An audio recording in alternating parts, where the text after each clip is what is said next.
the recording. And also, what animation program do you plan on using, and do you need a tutorial?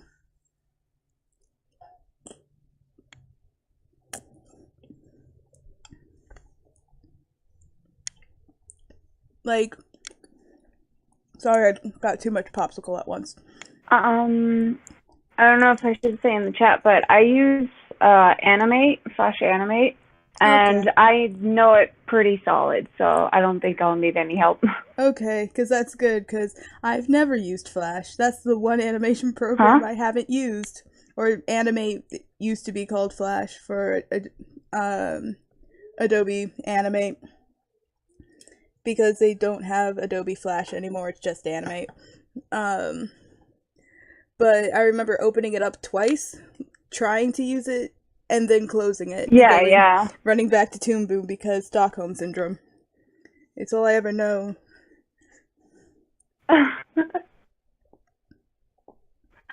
I feel that's kind of how I feel with Photoshop right now because I've always been a Psy user, but using Uh, Photoshop is like yeah. it's killing me. That's why I The like, tools are killing me. yeah. It's like, that's why I really like Krita, because Krita is my favorite parts of Psy and my favorite parts of Photoshop smushed into one program, and it's good at animating. Um, so it's like the best of both worlds. So I'll start with the fastest tutorial one and go to like the more complicated ones. So we'll start with Fire Alpaca. Everyone should love Krita. So Fire Alpaca, you hit new document. This is how you make the new document. And for uh, Fire Alpaca, each layer counts as a new frame, and each folder counts as an individual frame. So if you have like 5 layers in one folder, those 5 layers will count as one frame because it's all in that one folder. Oh wow! Yeah. So it's Because real like nice. I've seen people animate in Fire Alpaca, and I don't know. I tried animating in Psy once using the same thing, even though my version of Psy is like this super old uh jailbroken one. Oh my gosh. Okay, Yeah. so each Yeah, layer same. is a frame. Yeah, I was so confused. I was like, why is it working on Fire Alpaca but not on Psy? I was like, what? Yeah. uh Wait, can Sai do animation now, or is it just like you do a frame and you draw the next frame and you just kind of make the others transparent? How I does don't know that about work? like nowadays because I got this like old, really old Psy that doesn't Mine is update. 5 years old. Yeah, I don't even know how old mine is. I think it's I don't know, but I have no idea about nowadays. So I don't Yeah, know. because I think I'd it's, have to ask someone who actually has real Psy. yeah, not shady Sai. Yeah, exactly. Shady. I almost downloaded a virus Psy. Same. But for the one thing that Fire Alpaca has is onion skin, and you can find that under view. And so if you have just like, I don't know why I haven't changed brushes. I've used the same like super transparent airbrush for all of these. Uh and then for the next one, when you have onion skin off, it'll just be like normal drawing mode and it'll just be a new layer. But if you have onion skin on, all the previous frames will be red, all the next frames will be green, but it's limited in the onion skin where it only does one previous, uh one Yeah, next frame. So yeah. if I just do this and it just has like a weird little squish to it. You can also do control up and control down. And when you hit the top layer and you go up again, it'll hit the bottom layer, which is super helpful. So if I just have like this and it starts squishing weirdly upwards more than downwards, and I do control up, it will go from layer 7 to folder 2.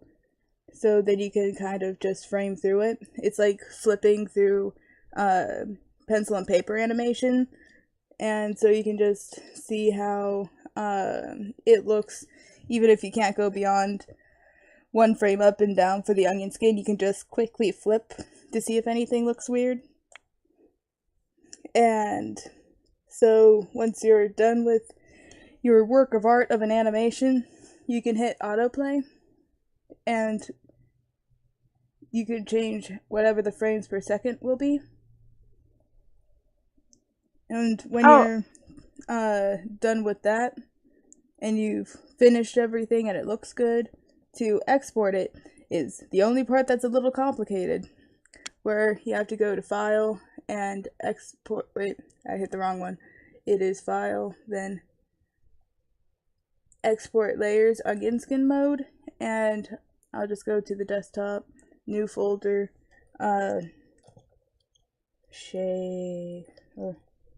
know how to spell shaky, and you hit select folder, and it will, you say yes to open Alpacaduga, brings you here, and translate, because it should be in English, but it's not.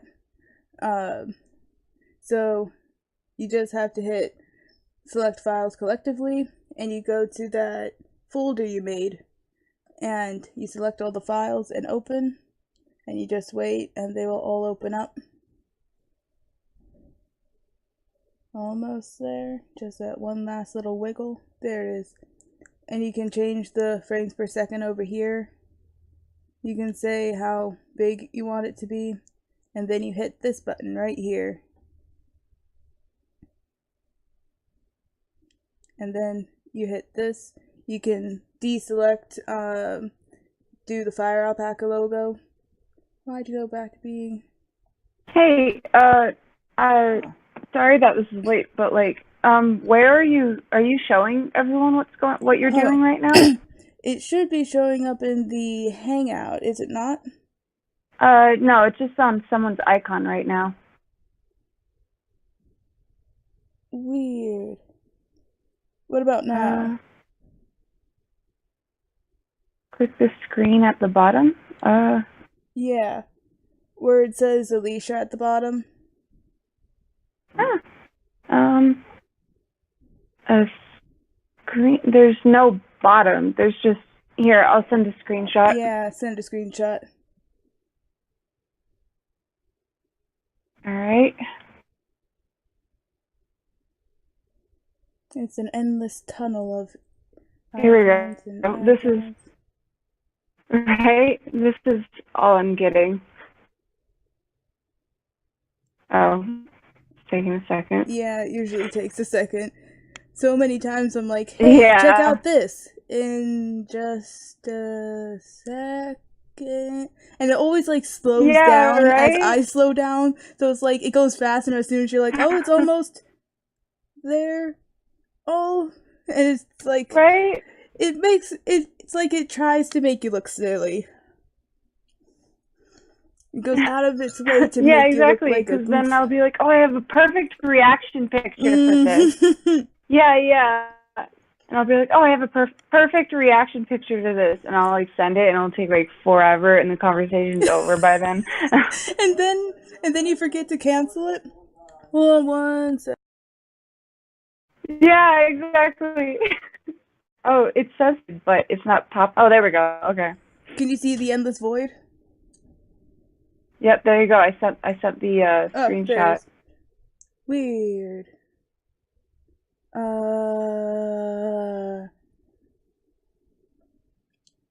Let's see. Does anyone in the chat know how to see the other people in the Hangout?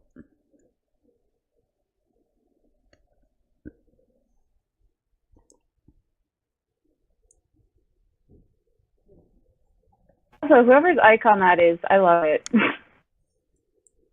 Oh, that's Crunch Bars. Alright, I'll try. Oh, shoot. Here we go. I think that's. Oh, hey, look, it's you. Oh, okay, it works. Got it. Let me just. Here we go. Okay, I got it. It works now. Thank Okay, you, so you whoever can said refresh. panic. Hey, TY, panic. Just like the endless tunnel. Whenever I accidentally screen share full screen, it hurts my brain so much. So yeah, you get. I'll close this. Oh, you don't have to redo all of it. Oh no, I won't I redo just. all of it, just like the last bit. Okay, thank So God. like, I understood the first part mostly. So. yeah, for the whole like onion skin and play animation, Yeah. then Yeah. exporting. Yep, exporting. Got it. Yeah, then it brings you to the site. Then you push the big red button at the top. I accidentally closed it. I should just boop. That face. And then here. Yes. Is it fine? I'll make a new one.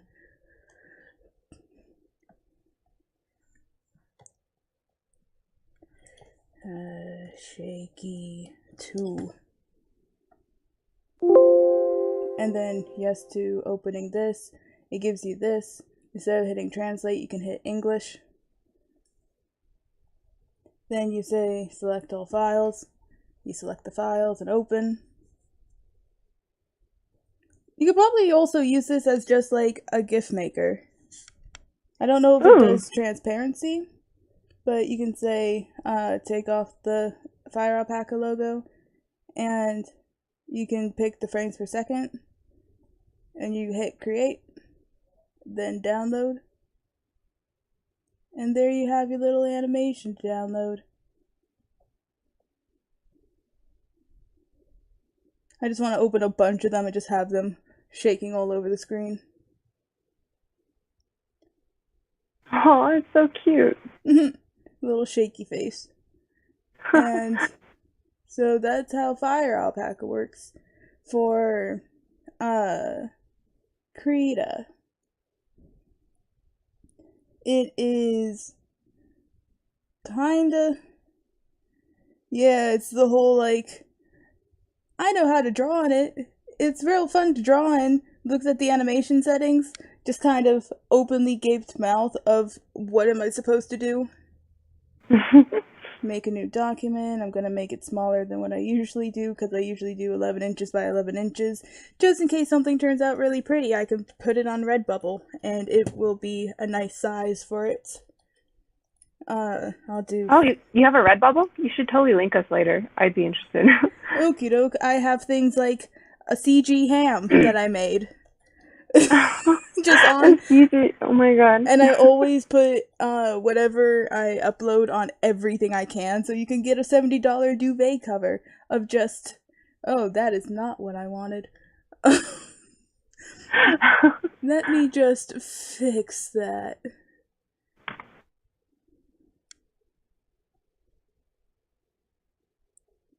Oh, I forgot to change it to inches. It did 5 pixels. Oops, do not link that. There we go. And just kind of zoom out a little bit. And I'll exit all of these so you guys can see what it all looks like when everything opens. So the only things you have to click on is settings, Dockers, animation pops up down here on the very bottom, looks terrifying and confusing, and everything's all spread out and janky looking. And then you open up timeline, which opens up either below it or next to it. You can click on the word animation and pull it out, and I accidentally made a little dot back there, and resize it. There we go. So hard to resize things with a shaky hand and a Cintiq pen, because it's just I can hit the border, and then you click it and it goes over a little bit and you accidentally hit the screen behind it.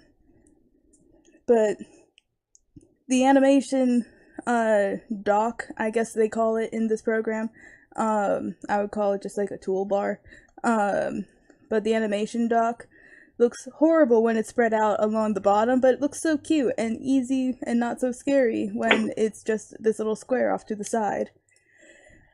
One thing I wish wasn't a thing, but for Krita, they think it's a good idea, that this big onion skin button, it makes it look like it's either going to add an onion skin to something, it looks like it's going to turn on onion skin for the document as a whole. It doesn't. It just opens up the dock for onion skinning. That's it. And I'll put these back to where they were. They changed since last class. But the onion skinning bar as a whole, I love more than pretty much any other program, even Toon Boom. And that takes a lot for that to happen. And it's for the sole purpose of just these, how you can quickly just change the colors. It's right here. You have to go like really deep into Toon Boom to change the colors, and it took me forever to change it. And for this right here, I wish it would go for more than 10 frames, but it doesn't. But you can set how transparent or opaque each onion skin frame would be. So it's like, oh, like 2 back and like the second and third one back isn't important, but the one after that's really important, so I'll turn those two to be more transparent and the important one to be darker so I can see it clearer. And that's so nice. Yeah, that really is, because I know in like Animate, I don't know, maybe I haven't found it yet and I really need to dig deep, but I know in Animate, like, it's probably really hard to find out how to change the opacity of each onion skin. So that sounds like a blessing, actually. Yeah, like Toon Boom, the one thing that Toon Boom is superior at for their onion skin is just the sheer amount of onion skin you can have. I've had onion skin go for like 200 frames before, and it looks really nice, but it kind of slows down the program, but it still has that capability of going as far or as short as you need it to be, but you can't change the opacity of the onion skin. It just slowly decays off. And that sometimes is an issue. I think there is one way of changing it where you can set keyframes and stuff, but for the version I have, which is 5 years old and also like Paint Tool Sai, kind of shady, but at the same time I got it from the person I worked on their senior film my freshman year of college. So some of the teachers approved of it just because of how expensive Toon Boom is. Because it's like $800 a year or $79 a month or $1,575, something like that for the perpetual license. So it's just like, instead of doing a year, just buy it. It's $200 more. If you already got $800, you can work for another $2. But, well, that's nothing. For Maya, Maya's $1,000 a year, and they have no option for perpetual license. So, no matter what, you have to pay $1,000 every year. And that's fun. Yep, because it's necessities, and necessities are expensive. It's weird, because, like, it's like, we can't get better unless we like practice, but then to practice to get better, we have to be good enough to make money to get the program to practice it. Yeah, it's like the whole car analogy where it's like, I want to buy a car, but to get a car I need a job, but to get to the job I need a car. Yeah, exactly. It's a cycle of sadness and you're stuck in the middle. Exactly. I don't know why I'm coughing so much. Like, for this class specifically. Probably because I'm It's okay. I, like, enough. mute myself every time I sneeze. I accidentally sneezed in one class, and it came out of nowhere, so it was, like, right in the mic, so I'm like, sorry. That's traumatizing. I would leave. And, so, for animating in Krita, for one of the, I'll put this on here so it's not blending into Discord, because it's the same Discord gray. So the most confusing thing is onion skinning.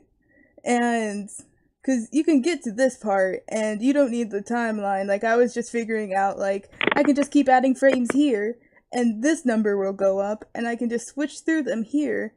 And that's how I was trying to do it. Then I found the timeline. I'm like, that's better. And then I had to figure out onion skinning. And boy, this took a while. Because I was just like, it's not working. But then I saw a tutorial and they're like, oh, you just click on the light bulb. And I'm like, okay. And I go over here and there's no light bulb. And I go over here and there's no light bulb. And I'm like, what did they mean light bulb? There is no light bulb. Is it a special type of layer? Why won't they tell me?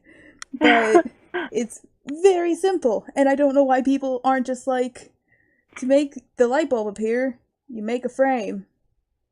There's the light bulb.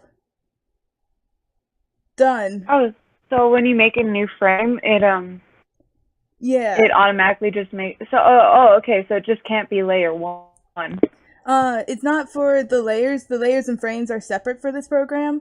Where for the other programs, you'll have to basically make the background for every frame.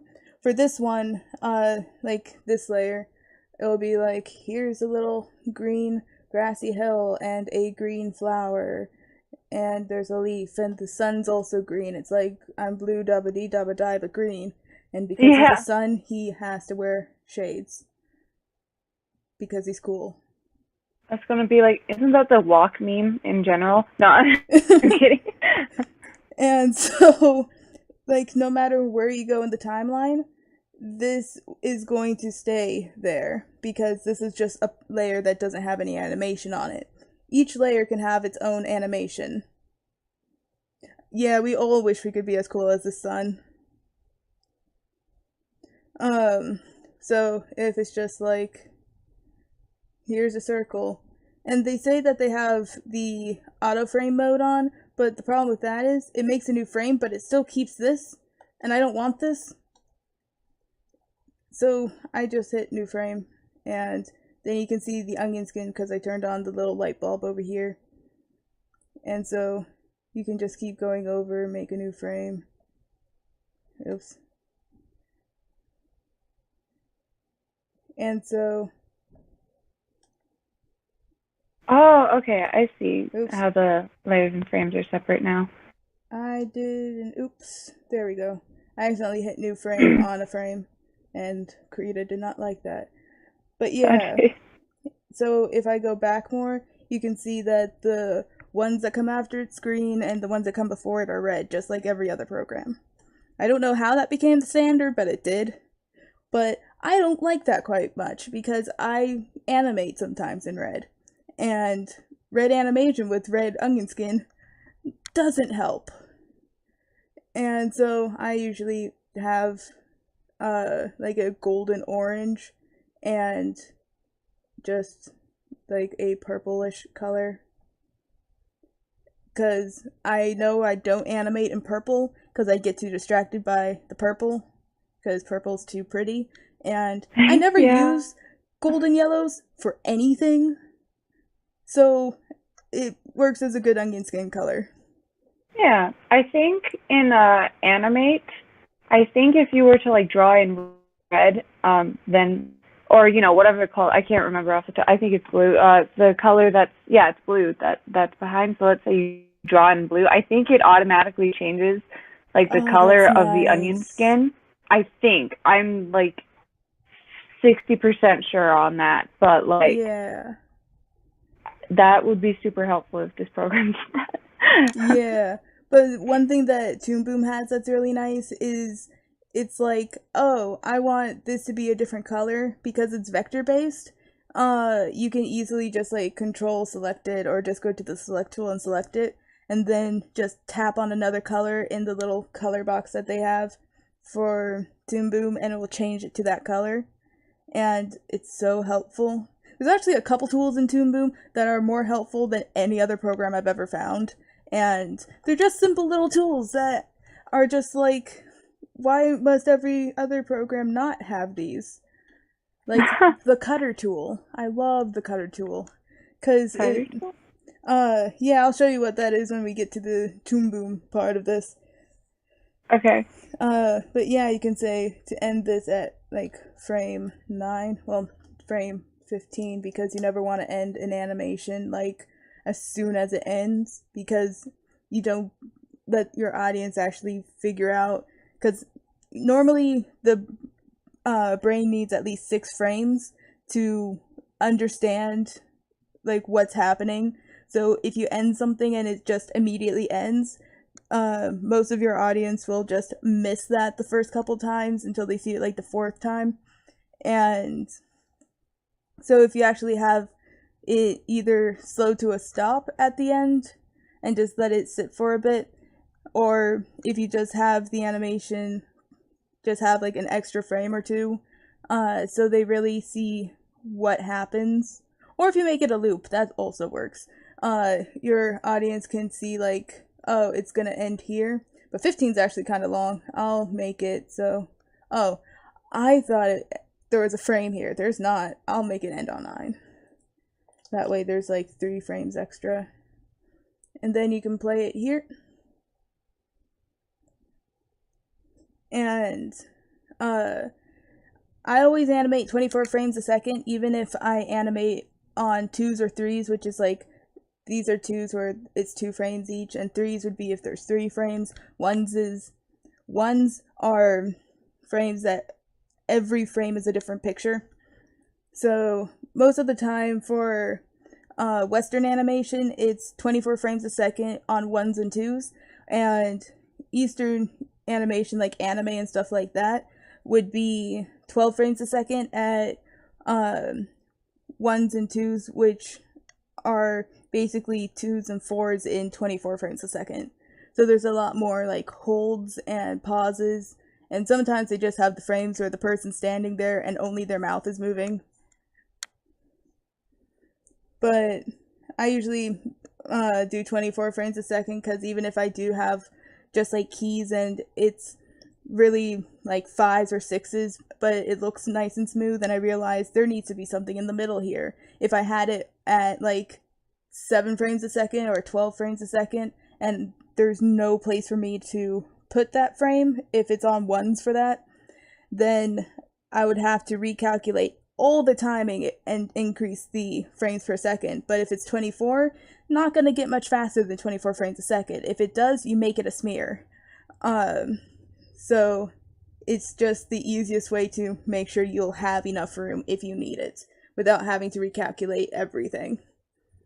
So that's basically the gist of how to animate in Krita. Each frame is its own animation, so to make another light bulb appear, you put a new frame, and then the light bulb shows up. You can onion skin that, you can turn off the other onion skin, and you can just do the same thing as the other one. I'm gonna make it a different color, because it's his friend. Yeah. And they'll just be like traveling along.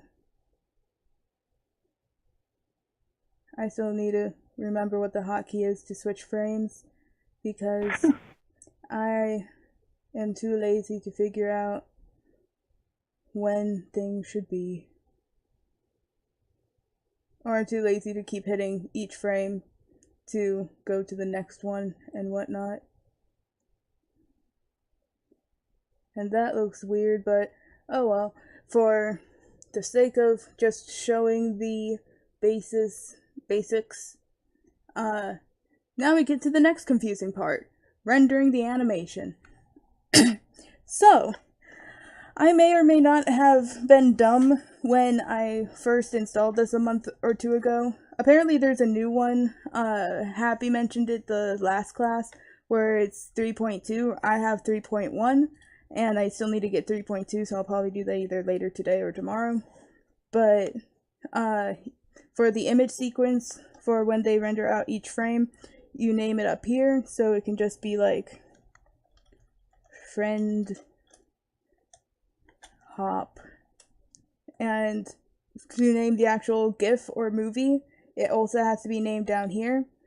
It will end up in the same place that the render location says it will be, and you change the time so it's going to end on frame 9. So you set it for that. And you can say like what it's going to start with, if you want to start at 0 or if you want to have the numbers start on like 1, because certain programs are really picky about that, especially things like Adobe programs for like After Effects and Premiere. It will be upset at you if it's not 4 digits. So like the first frame would be 0001, next frame would be 0002, and so on and so forth. And it also hates spaces. Avoid spaces at all costs when you work in like super technical programs like After Effects, Maya, especially 3D stuff. Don't put spaces. If you have a space, make it an underscore.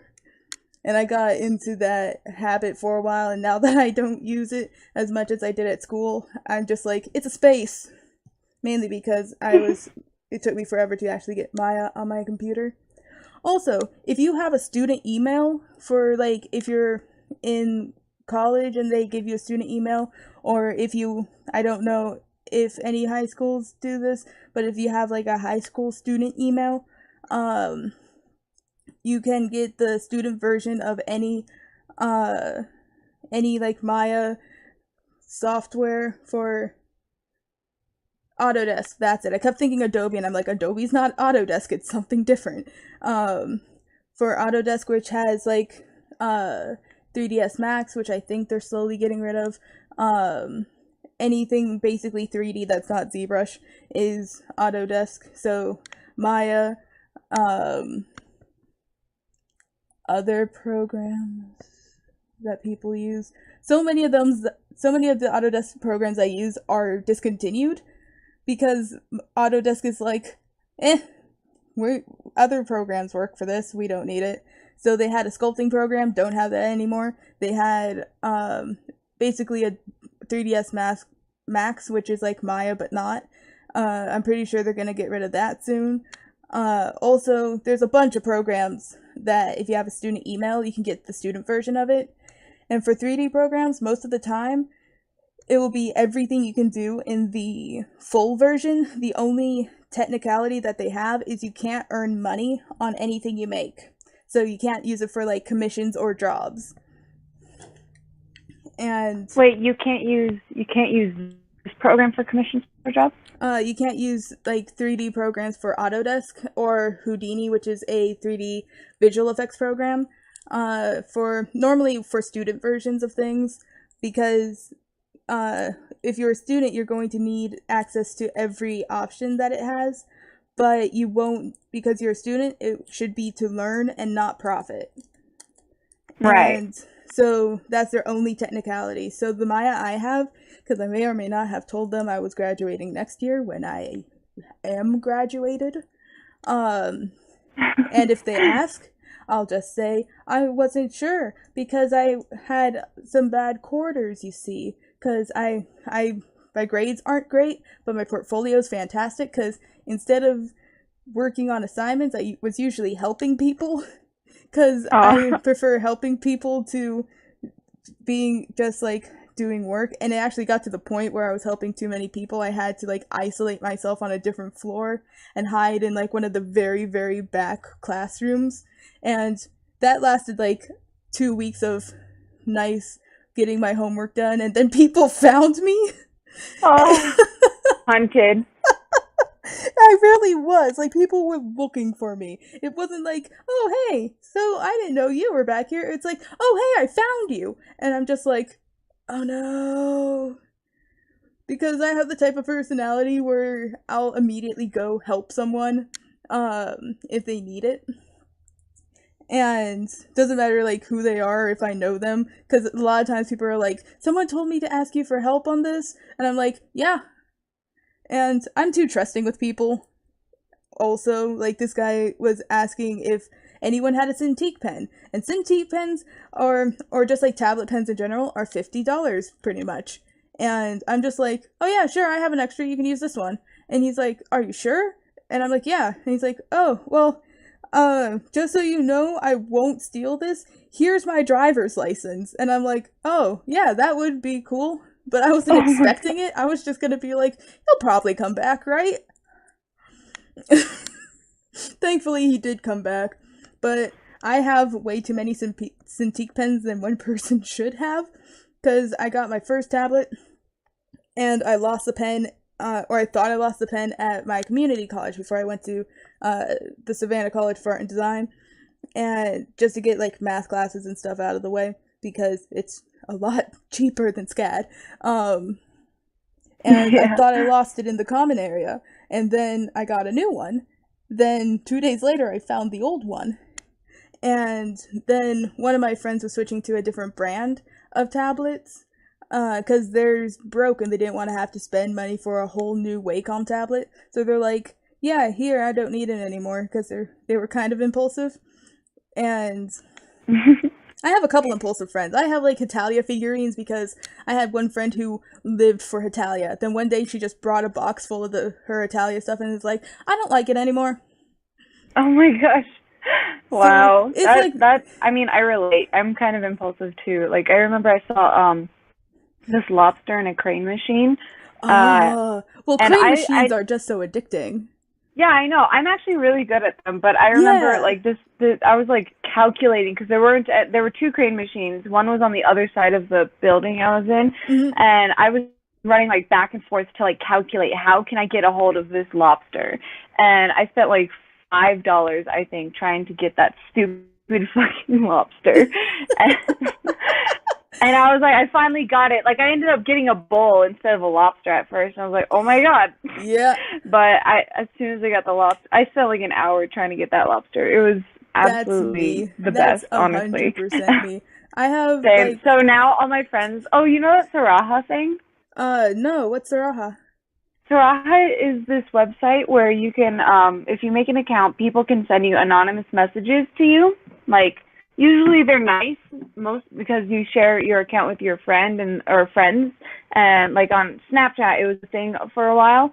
So Ah. I took a picture of the lobster and I linked my Saraha and I was like, hey guys, I caved in, I made it. And one of my friends clicked the link and she says, what's a Sahaha? Is it the lobster? And so I get an influx of messages about the fucking lobster. And like not like I got like two nice messages and then I got like a dozen freaking lobster shit posts. It was a nightmare. So now like I got into a map part with a beach theme Oh, that cool. was like yeah, it was like showed on the Amino Oh and yeah, I was like, this the is my Amino chance. map. I'm also Yeah. that. I'm Oh, I awesome. think I have part 28. It would either be 4, 7, 11, or 28 because those are my lucky numbers. Yeah, yeah. I got part 15. I really wanted 21, but like I got 15, which is good enough. But my Yeah. main goal is to see how many lobsters I can shove into my heart. So Yes. you'll know who mine is now, at everyone who's here because I'm shoving a lot of lobsters into that, as much as I can anyway. Uh, you should have one just come out and say Sahaha. Yes, sahaha, in the bottom right corner. God, I want to make that my signature now. Sahaha. God. But Anyway, yeah. Anyways, to get back on topic because I've been rambling in most classes, and yeah. so they last like an hour over where they should be. But um, what was I talking about? Oh yeah, rendering animation in Krita. Wow, we got from rendering animations to Sahaha.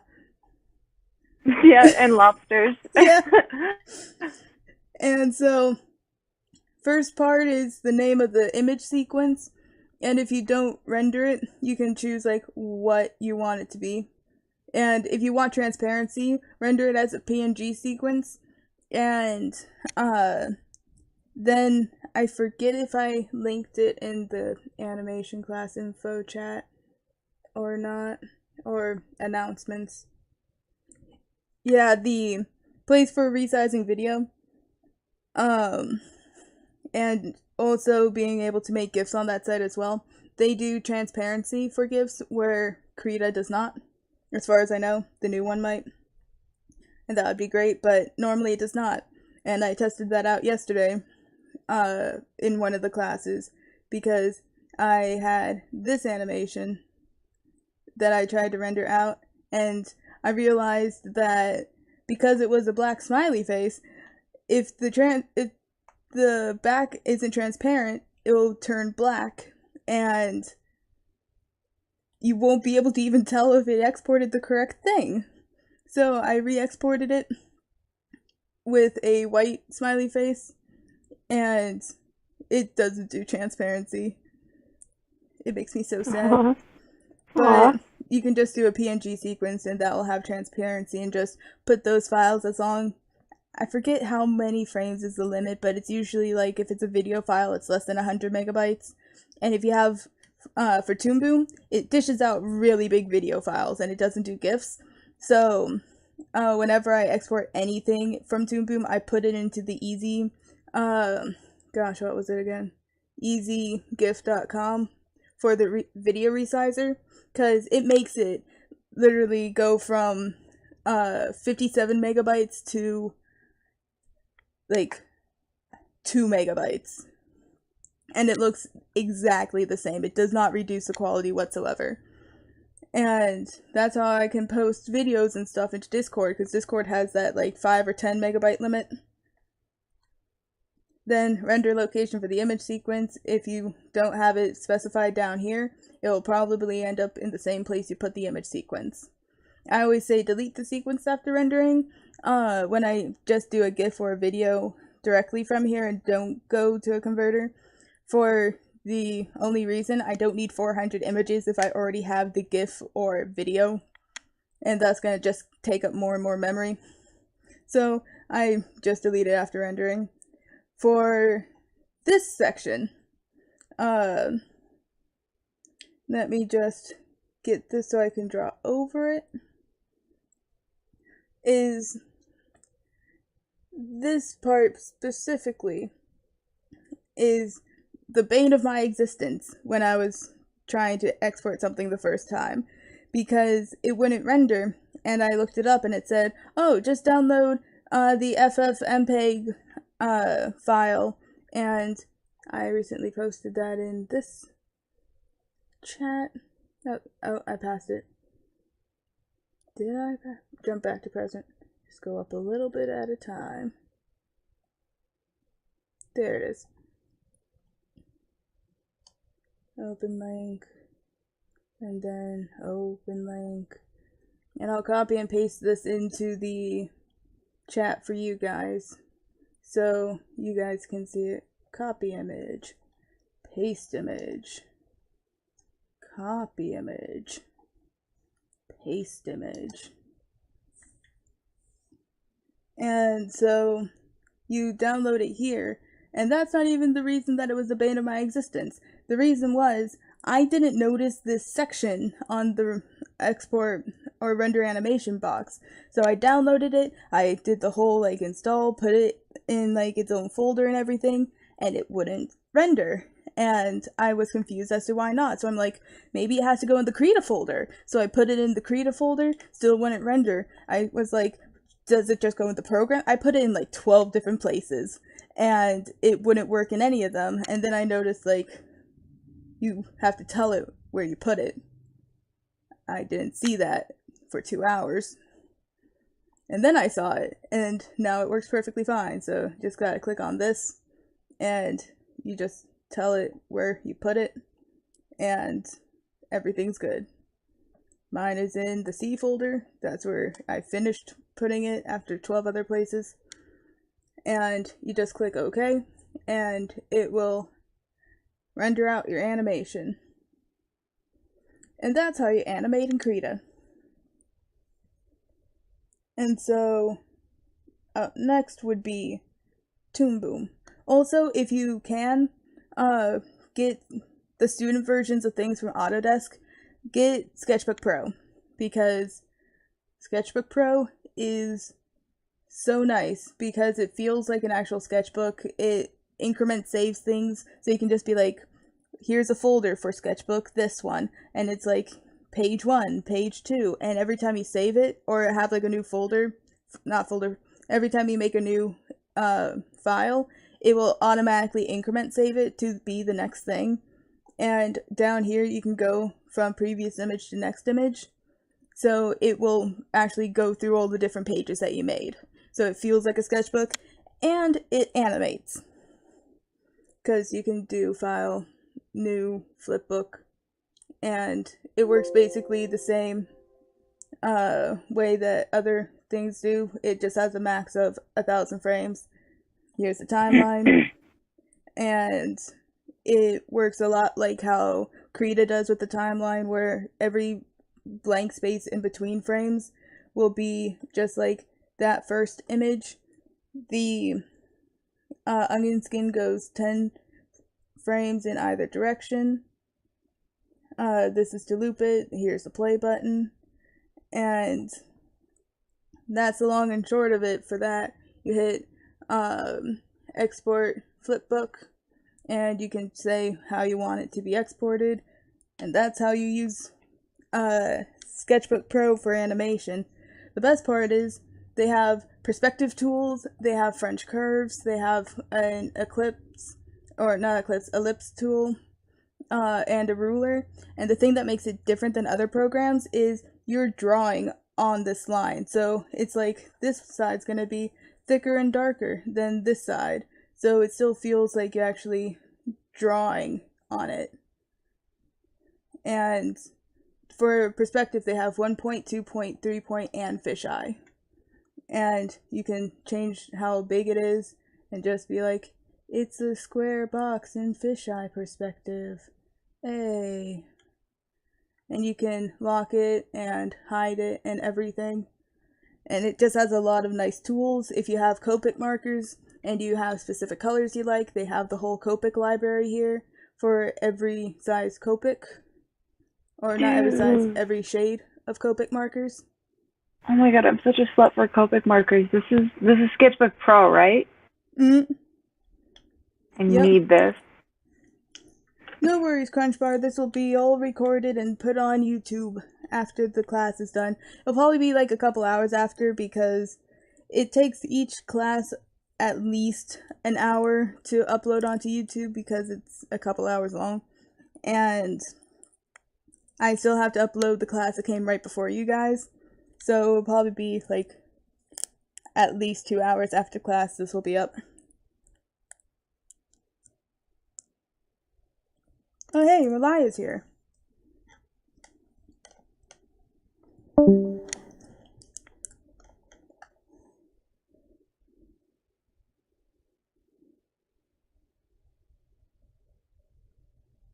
yeah,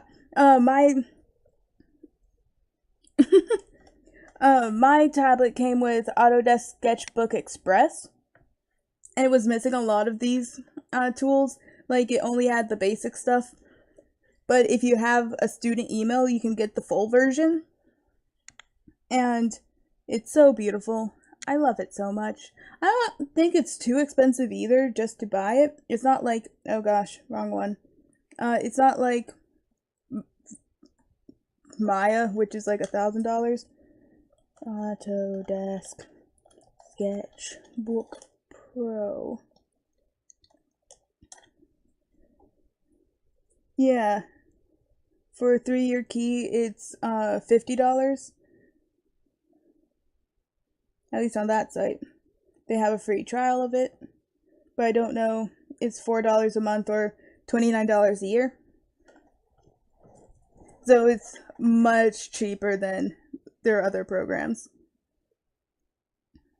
And they also have 2 different ways of doing a smooth stroke. They have this one, which is where it does like the trailing behind option, which is kind of like how ZBrush does it, and you can choose how long that will be. And they also have the one where it just like corrects your stroke. So if I'm just like, my hand's really shaky, but I wish this was a straight line, it will make it a straight line.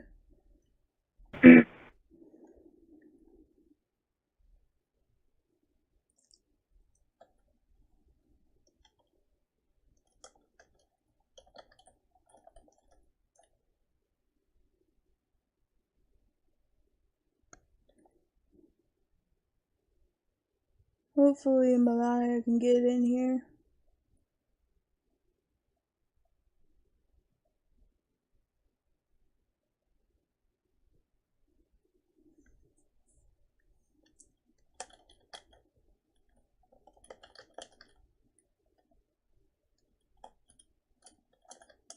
Yeah, I'm surprised that this program is so unheard of, probably because it's from a company that makes 3D programs and this is like their only drawing program. Oh, I see. Still, I mean, Yeah, it's so good.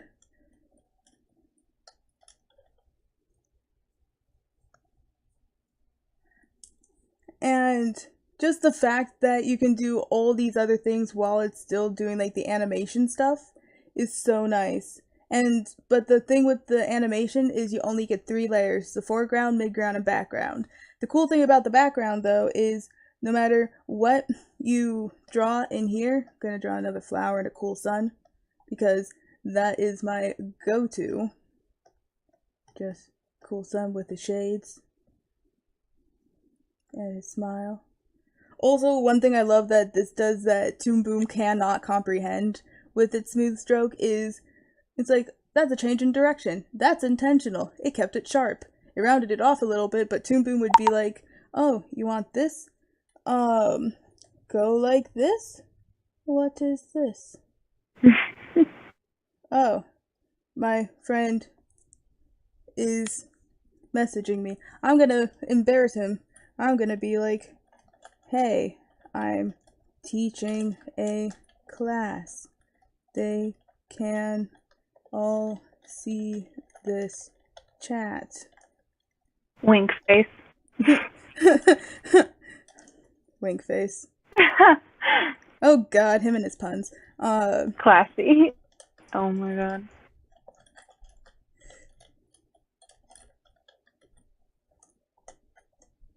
Let's go to his YouTube. Ooh, yeah. He actually won one of the Saxy Awards for Team Fortress 2 animations.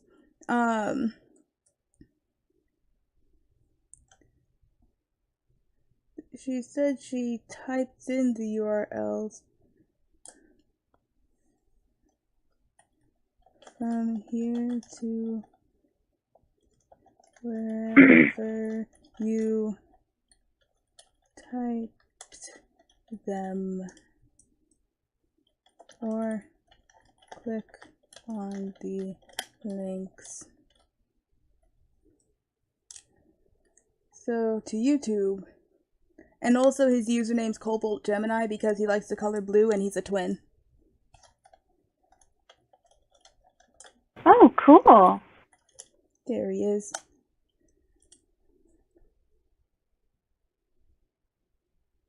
I don't know if you guys will be able to hear it, but actually, I want to do the thing that's this is actually not even the one from his page. I don't want to give him the view.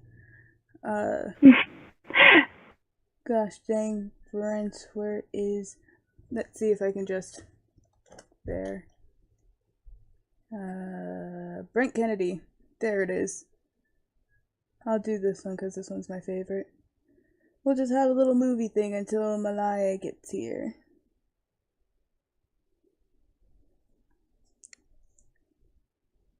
And oh yeah, that's right, I muted the audio for Google for some reason. Keep your wits about you, Dr. Fisher. Our exploration may very well turn to danger. Danger, Captain? But what danger could there be here? Nothing. This lifeless planet is completely devoid of life. No life forms living on it whatsoever. Except for the creatures that live here. From our gathered intelligence, we know that these monsters are among the most deadly in the entire cosmos. These bloodthirsty beasts are creatures of hate and habitual violence. All they know, all their kind has ever known, is to kill. I was hoping there Pretty would be sure they can shoot subtitles. lasers out of their eyes. Oh, Captain. Never fear, Doctor. We'll be able to get off this rock once we sample the Tikulon energy crystals, use it to re-energize the ship's warp drive, and then use the resonating positrons to refuel our ship through the power of atomic energy. I couldn't have said it better myself. Captain, your radar. I picking up readings of Tecton crystals nearby. Doctor, I need you. Oh, those.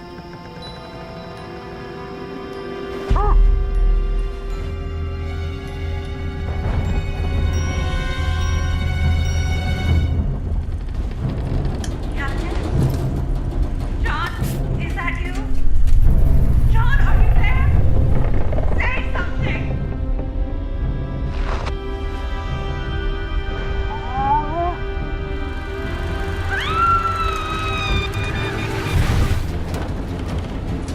Okie doke, see you later, Misty. I'll make sure to send you the link when this is posted. Bye. So yeah, my friend said he had a lot of fun doing the barn breaking apart. I bet. It looks really dope though.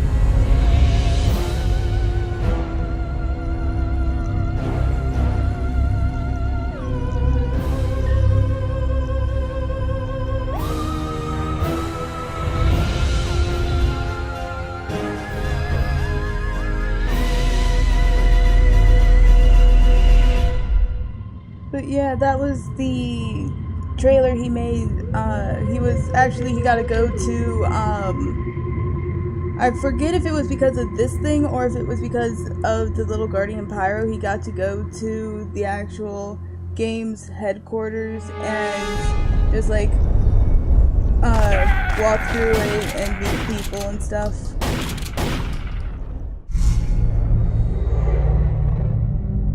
But yeah, he did that before going to college, I think. Either that or his freshman year of college. Whatever he was doing in 2015. But yeah, that's my friend Brent.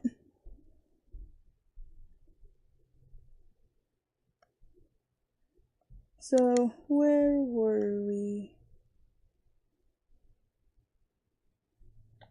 So, yeah. Man, going to an art college sounds so nice because you're doing films like in your first year.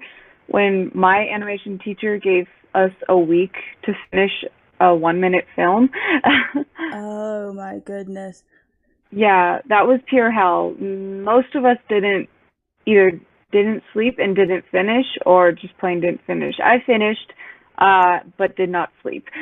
Yeah, because I can tell you that the senior films, or like for Cal Arts, they have a film each year from sophomore, junior, and senior year. They give you an entire year to work on this.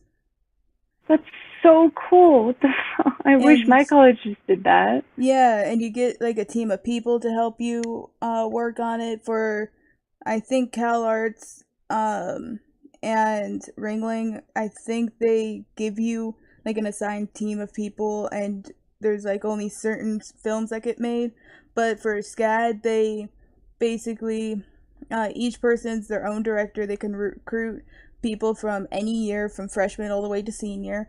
But one thing that they started last year, because a lot of people in lower grades would be like, I'm not getting paid for this, why am I gonna work on this? And they'd just drop the film, and so they lose. So the person who was expecting work from that person would just be not getting that shot.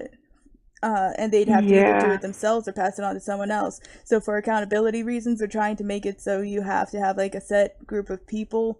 But at the same time, they're like, but if you do find other people, that's fine. You're just responsible for that yourself. And if anything, it's the director's responsibility as the senior and just the director in general to make sure that the people who are helping them and working for them are on top of things. because so many people are like, hey, where's that shot? And it's like, oh no, I'm working on it, don't worry, I'll have it done soon. But they wouldn't have even touched it. Oh, And yeah. Like, yeah, I'm trying to get my own team together because I want to be like making films every year that's not, uh limited to flat colors and yeah, I don't know, and yeah, not a week to do it and not rush and have actual, full backgrounds before I turn it in or anything like that because I made the film and I was actually like it was pretty okay. It wasn't too bad, but like for my what I could be doing for like what I could do, it was not even close to like what I could hope it could have been. So like now I want to work on a film throughout this year on my own and try and recruit some people on my own in this house that I'm living in that has like um a ton of artsy people. So I'm ready. But my fear is exactly what you were saying. Like, oh, there I'm not getting paid for it, or well, yeah, I'm not getting paid for it, so I'm not going to keep doing this. So I'm like, I have some savings saved up to see if I really can't find anyone who's willing to, just do it do this. for portfolio reasons. That's Yeah, also a exactly, really and good. resume reasons. Yeah, Exactly. that's how you get people. You're like, this can go on your portfolio. You can say that you're part of an actual finished project. That actually does help on portfolios. Oh, that's super cool. Okay, that is so cool. All right. I'm glad that that wasn't me like reaching. No, no, like most of people's portfolios once they get out of college is like senior film work because they always want to they say to try and avoid projects you worked on in class for like here's a ball bounce, here bounces across the screen. Sha sha. Yeah. Also, it Yeah, sucks. yeah, because like my college, they're not going to do anything like, oh, you need a senior film or anything like that. I don't think I need a senior film, but they're not going to do a film every year or something. Not a good, Yeah. complete, nice, solid, finished film per year, if you know what I mean. So like, I'm here struggling to like, I'm struggling. I want something on my portfolio. I want to do something anyway. Yeah. So, I And it don't looks want to real just good sit on a here. resume to say that you directed a finished, nice looking film. Yeah, exactly. But So I'm for excited for this year. Yeah, for me, I started a senior film, but I switched to collab because they started offering that for people who aren't director types. Because I'm definitely not a director type. I'm the type that a director goes to and says, "Make this, do this," and I'm like, "A okay, I can do that." But when they're like, Got you. "Make a film from scratch," I'm like, "I don't know what they should do." Oh boy, oh my God, I'm always ready for those moments. I'm kind of yeah, I'm not the opposite, but like I feel what you mean. Like I don't know. I would probably really like storyboarding because that's like where I get to put my ideas in, and Yeah, I'm a little bit like I don't know. I guess a director typey, I guess. So I'm like ready to be like, okay, I need you to do this while I'm gonna do this, and we're all gonna like do this together. So keep me updated. yeah. That's also I don't know. technically what a producer would be as well. Also, welcome, Malaya. Uh, Hey. You missed the beginning part of the class, but just wondering what animation program do you plan on using throughout the class, and do you need a tutorial?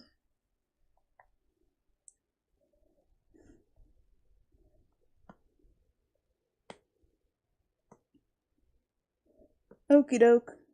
Do you need a tutorial on Fire Alpaca, or do you know how to do like the basics of animation for it?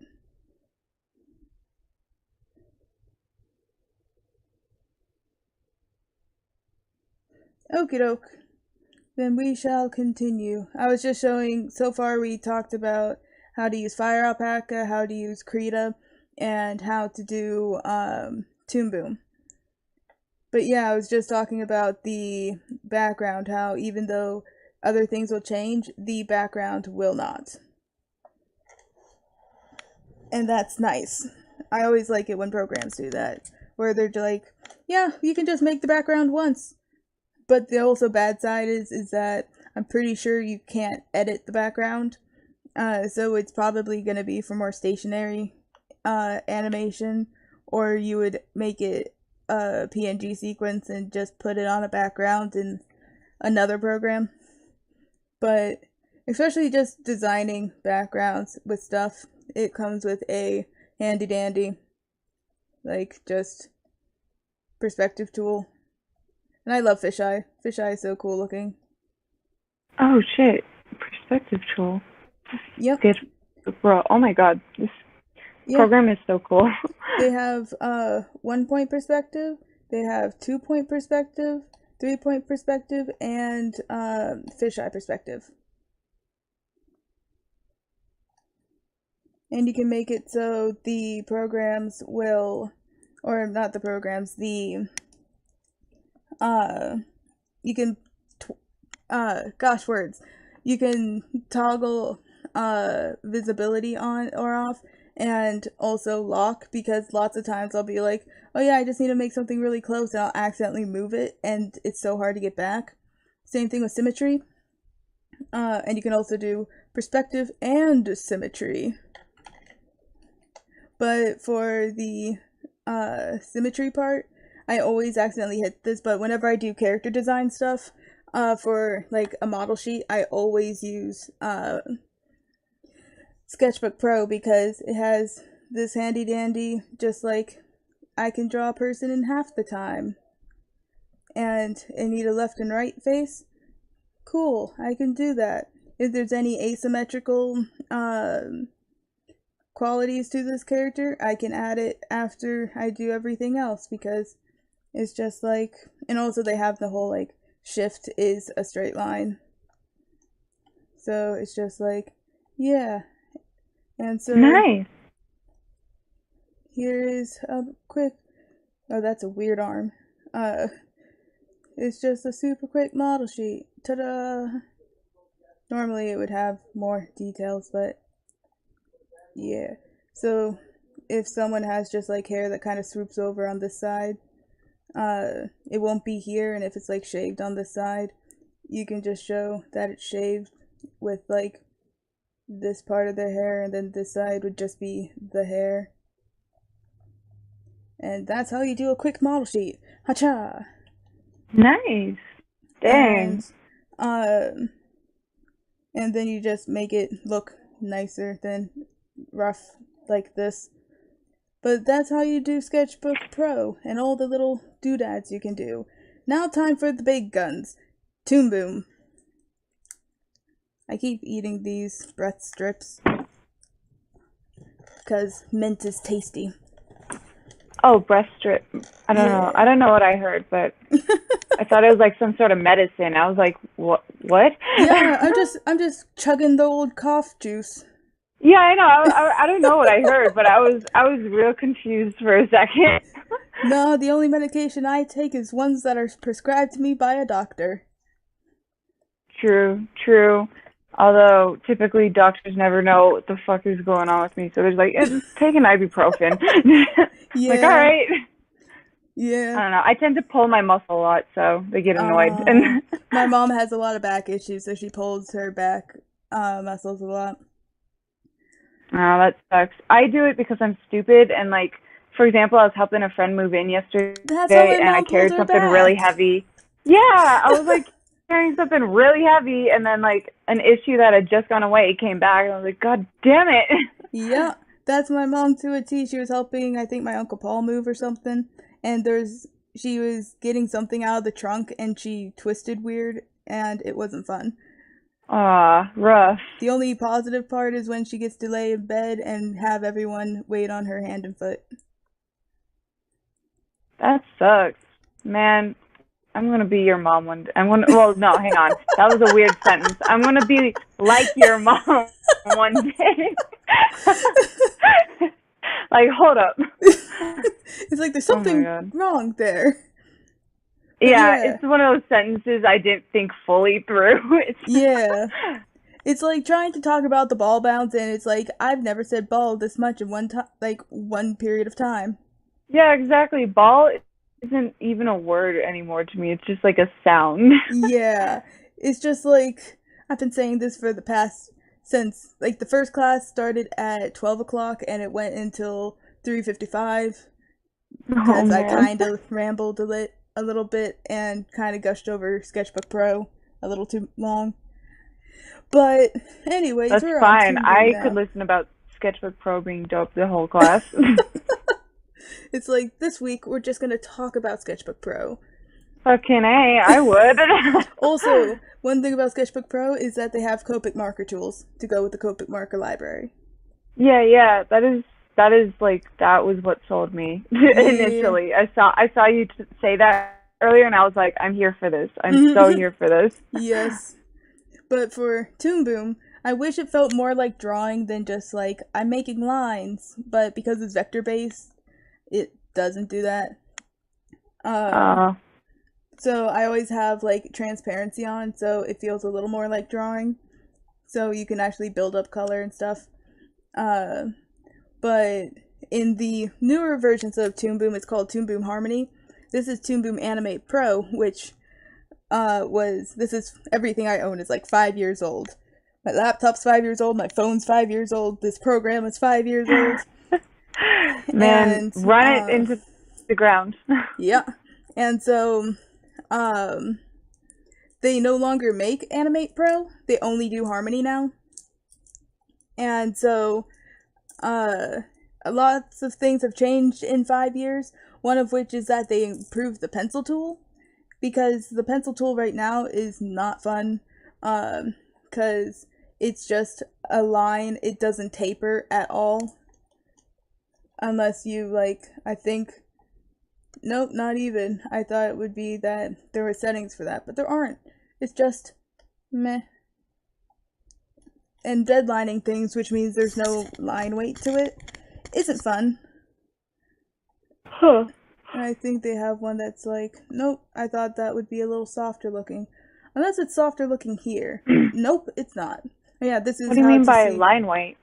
Like, instead of just having a circle, just have a single, like, size line. To add more, to make it look more dynamic and make it look more visually interesting. It's like the light's coming from here, so the line will be lighter, or I should change brushes so it's more easy to show what's happening and make it the same color. It's like it's gonna start light here and then get darker and then light again. I see. And that way you can just be like, it's a shine. Yeah. And deadlining is usually, there's one teacher at SCAD who makes you do everything in deadline for a storybook class or a storyboarding class.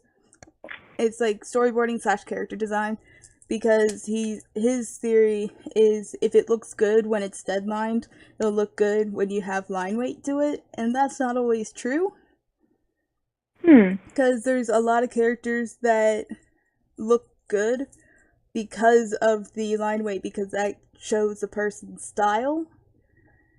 Because if everything had the same type of line weight and the same, like, little nuances in what the line looks like, everyone's art could look the same. But even if someone were to trace someone else's work, the line weight wouldn't be the same. Huh, that's pretty cool. Well, I guess he's wrong, and that's why you're teaching. No. Well, he's a college teacher, and I'm doing an online class for free. So that's he's okay. a little You'll bit replace more him one day. qualified. Yeah. And also, that's very opinion-based, so he has every right to his opinion. Mine just is not that. Yeah. So the basics of Toon Boom is, over here are the layers. You have drawing layers that you can add with that button, or in the plus you can add the drawing layer. And down here I have pegs and a camera and stuff. That's not important for the first lesson. If we get more advanced as things go on and people are using Toon Boom more, I'll talk about those parts of it. But for the bare minimum, for what you need to do just simple frame-by-frame animation, is you get a drawing. To make a frame appear, you just draw. And now you have a little tick mark down there. To make another frame, you draw something else. And it will be wherever this is highlighting. And this will fill in the space before this. And so you just keep doing that until you happy with it. And to lengthen what they call the exposure, but just to lengthen the amount of time this frame is going to be shown, you can do plus on the number pad on the right side of the keyboard. And to make it less, you hit minus, and it will affect everything to the left of it. But if it's like, I want all of these to stay here, but I want this one to be longer, and this one doesn't need to be longer,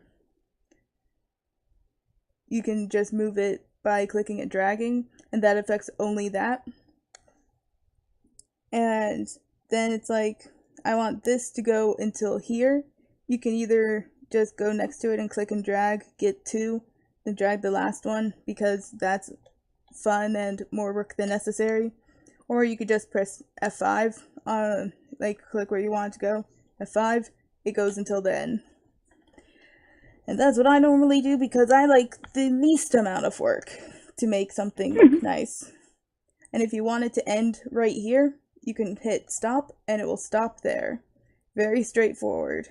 And so now you have a nice animation. So beautiful.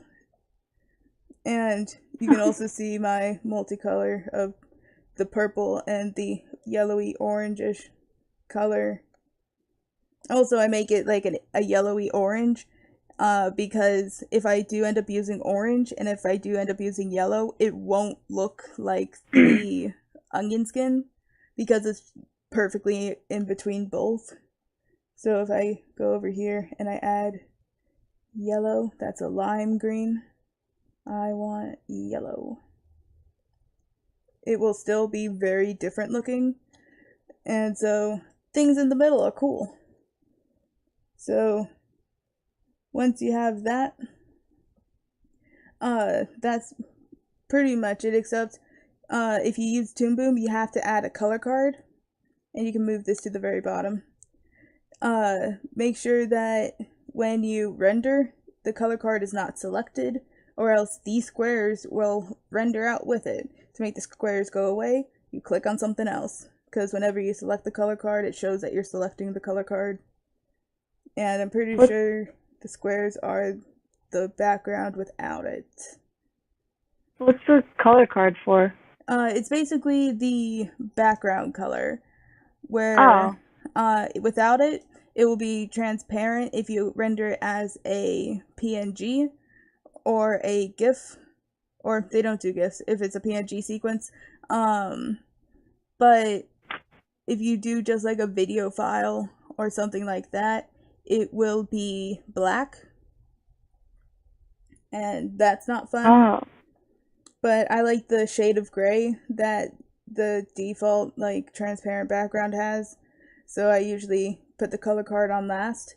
You can change the color of the color card if you double click the star, because gosh dang, if you double click the name of anything, it will think you're renaming it. If you click the symbol next to the name, it knows you want to edit it. So you can just like click on that and get this and just change it to whatever color you like. That's gonna look great with the purple. Oh, actually, it does kind of work. But then when I render it, this is the color of the background. But until then, I like gray. And here are all your tools. I use the brush tool. I use the paint unpainted because it's the easiest to get everything you want and nothing you don't want. So it's like I have all these polka dots on this character that is painted blue. I just want the unpainted spots to be filled with pink. You can just like kind of circle around it and get all of it, and it won't mess up things that are already colored. It will only change the things that are blank. And that's fun. And then they also have like strokes and closed gaps, and we'll get to that later because you don't need to color anything right now. For the cutter tool, the one I was talking about earlier. So let's say I'll turn off onion skin for this.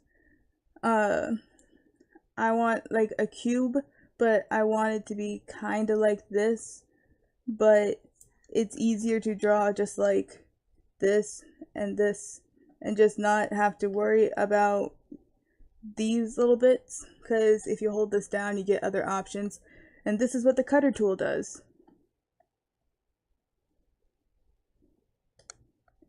And it's so nice and beautiful, and it just cuts off anything that overlaps for the little bits you don't need or don't want. So if you're lining something, especially for people and faces and stuff, if you have like hair animation on top of this, where it's just like, yeah, this is what their hair is gonna look like.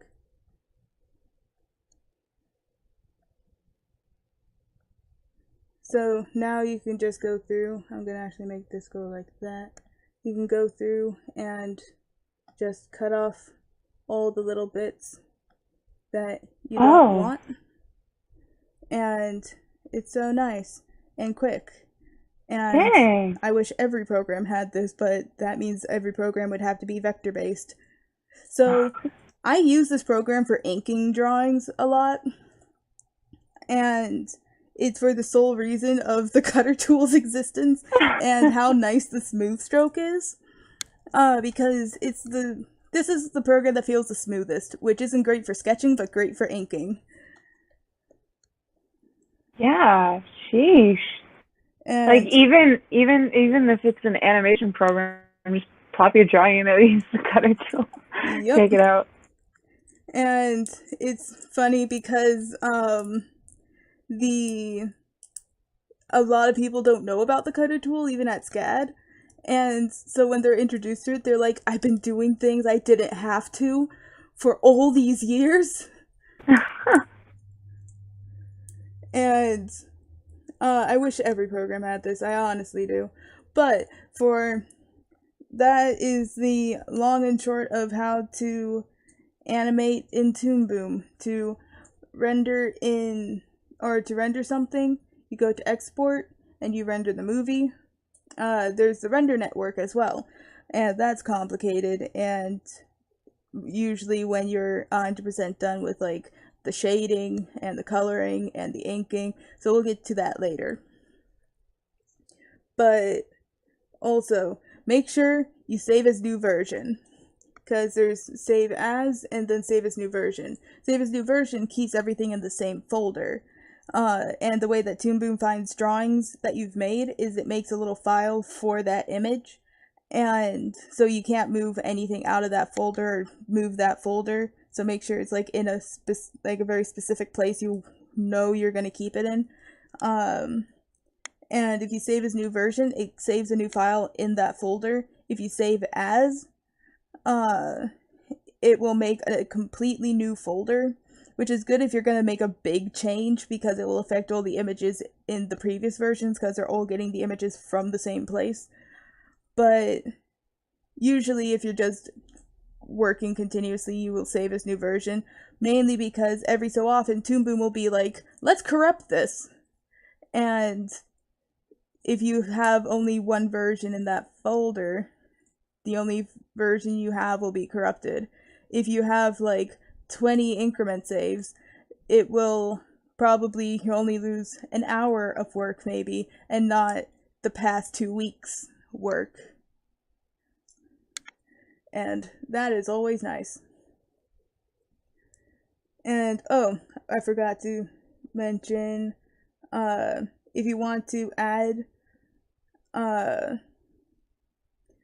yeah, probably, if you moved the file and you tried to open it and everything was there but the drawings just won't show up, that's why. Because Toon Boom's picky, and if you want it to be saved in a new place, you have to do save as and put it in that new place. There's probably a way you can go into like a settings thing and say like, oh, it's gonna be here now, but I haven't found that yet. And if it would be in anything, it would probably be in the new one and not in Animate Pro that's 5 years old. And so if you want to add in-betweens to things, like, I turn this layer back on. Like if you want something in between this and this, you'll hit this draw or create empty drawing, and it will put a empty frame in between these two. So you can go and select the actual brush and make it not yellow. And so now you have that. And one of my favorite things about Toon Boom, I have a lot of favorite things about Toon Boom, is it's like, oh, this yellow bit is really distracting, but I know I'm gonna use it later. You can double click the yellow and just make it transparent, and then it's invisible. And it's like, well, now I want to see it again. You just turn transparency back on, or make opacity all the way up, and then you'll see it again. And you're like, well, I don't really like that bright, blinding yellow color. I want it to be more like this color. Whatever that color is assigned to will change with that color. And that's great for when you have things that are like shading, and it's like, I want the shading to be actually more of a blue tone because it's kind of like a night scene instead of it being this orange that I initially picked. And so that's how you can change colors and whatnot. But I need to turn this all the way back up. But for the bouncing ball. Wait. Oh yeah, what? Do you mind if I ask? Sorry, I didn't see you. Where'd you click to change those colors? Oh, you just double click on the color. Oh, okay. So on the right, okay, so you can control it, and do you select the image? No, whatever, doesn't matter where in the animation it is. If it's this color, like this pink color, if I change it to anything, everything in the animation that's that color will change with it. Oh, okay. So if you clicked on the black color above that and then you changed it, then everything that color will change too? Yeah, like this circle is this black color, and it goes for the whole animation. So if I click on the black and I make it like a more blue color, it'll be blue for the whole animation. Oh, okay, cool. It's so nice, unless you forget how many things you had in that color and you regret your decision. Yeah, I remember. Yeah, I've shaded before and I had to re-bucket tool like every frame. Oh my god. Oh yeah. But that's what makes this nice, because if you change, instead of having to bucket tool everything, you can just change the color. And that's usually why you will have to, you can name the colors, so it'd be like, this is specifically the skin tone for this character, and if you can have, actually, if you click this little itty bitty arrow, oh, right, wrong arrow, gosh, which one is it? One of these things, oh, this button, it will open up the palettes, so you can have a palette for each character, and you can copy the color from one palette to another, and be like, both of these characters' skin tones are the same color, but they're individual colors over here. So if one of them is going to get like a slightly darker skin tone, it will only affect them. And that's the beauty of Toon Boom and its coloring. And so this is what it looks like when you first double click it and you hit multi-wheel mode to get this. And it's good because they have the undo list, so it's like, I like this color, but also this color, but also this one, but I kind of like the first one, like of the light blue, so I can just click on that. But if I was in single wheel mode, that's not a thing on here. You can add it to a palette, but you'd have to do that every time. And the palette's also here. So, oh, I need to make this go all the way. There we go. So, the basics of the ball bounce, the second part of the lesson. The ball bounce, the first main principle that you're learning this is squash and stretch. And for squash and stretch, it's the principle that allows mass to stay consistent, which I think it is one of these layers. No, wait, it's this one. And I'll turn off onion skin. And I didn't hit that all the way. So, for okie doke, we'll wait till Panic gets back, because this is the main principle of the lesson. I'll just talk about this one thing that I did in the other class. Because someone was asking about, like, how to time things that happen at different times. And it's like, for specifically a character that's, like, just flying in place. And it's like, whatever's controlling the movement the most is usually what you focus on first. And then as you break it down, you can say, well, when this is halfway, then this is going to be a little before or after halfway. So it will have more of a slow in or slow out, and I'll talk about those. But yeah, I'm going to add one more frame until while Panic's on their way back. Just onion skin, and it's that. Oh, I think Panic said that they're back, actually. They are back? Panic, are Yeah. you back? Oh, okay. I didn't see the second back. Yeah. So I'll work on that later. And so that's the timing chart. I need this one. So the principle of squash and stretch basically entails the whole, let me click on this, there we go.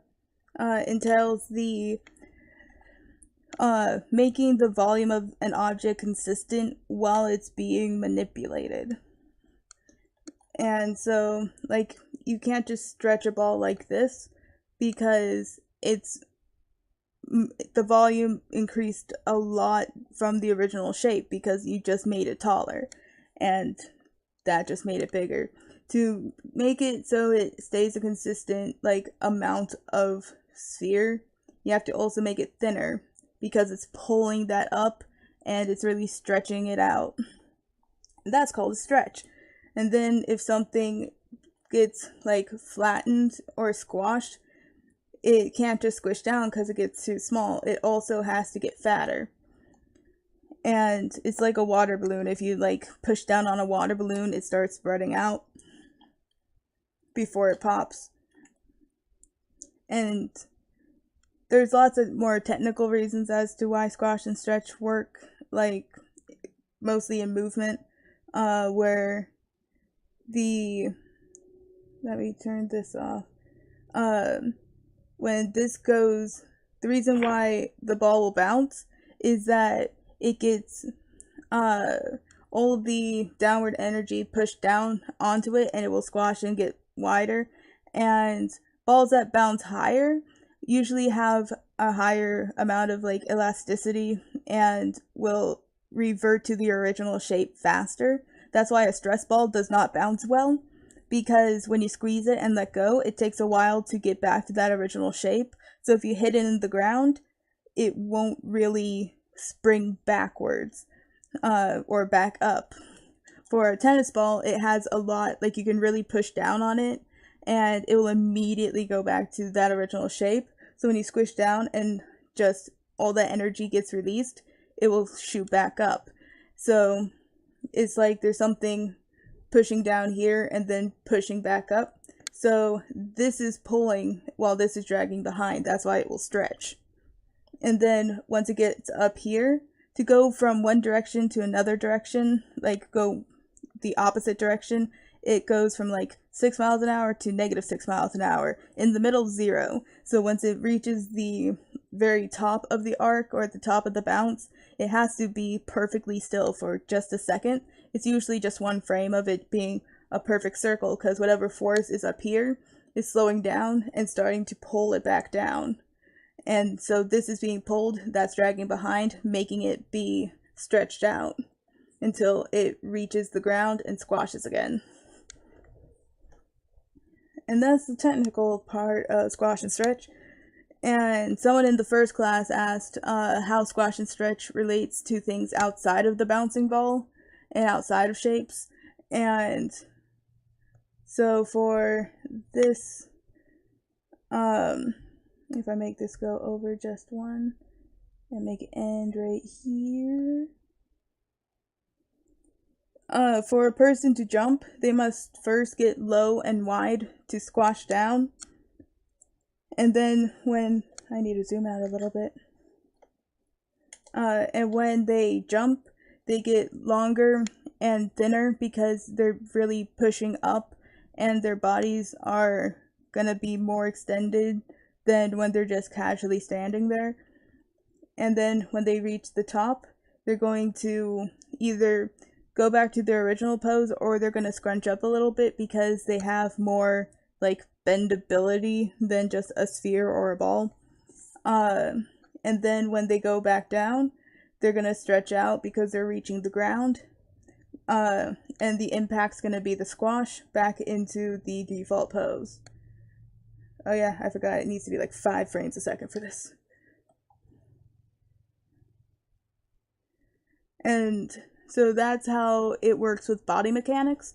For facial animation, it works a lot better with more cartoony styles. Like, I need to go back to my YouTube.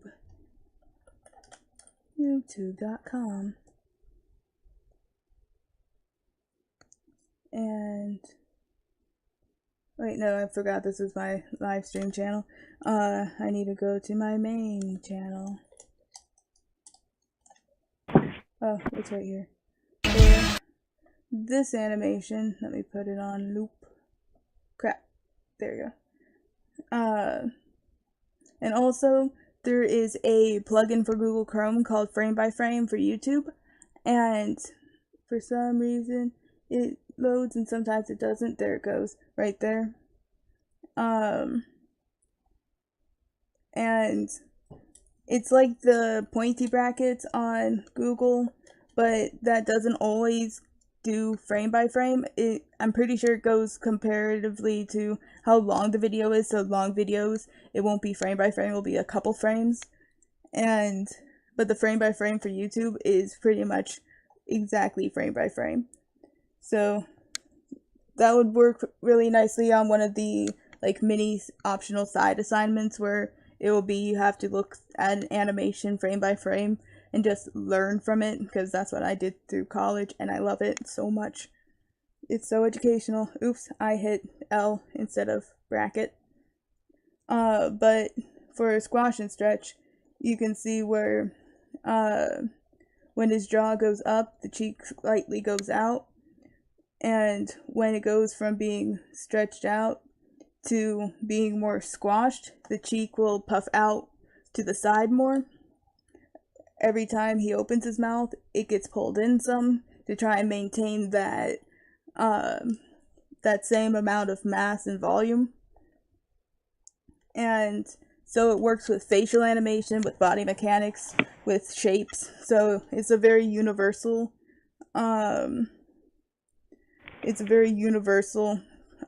principle that's used for pretty much everything.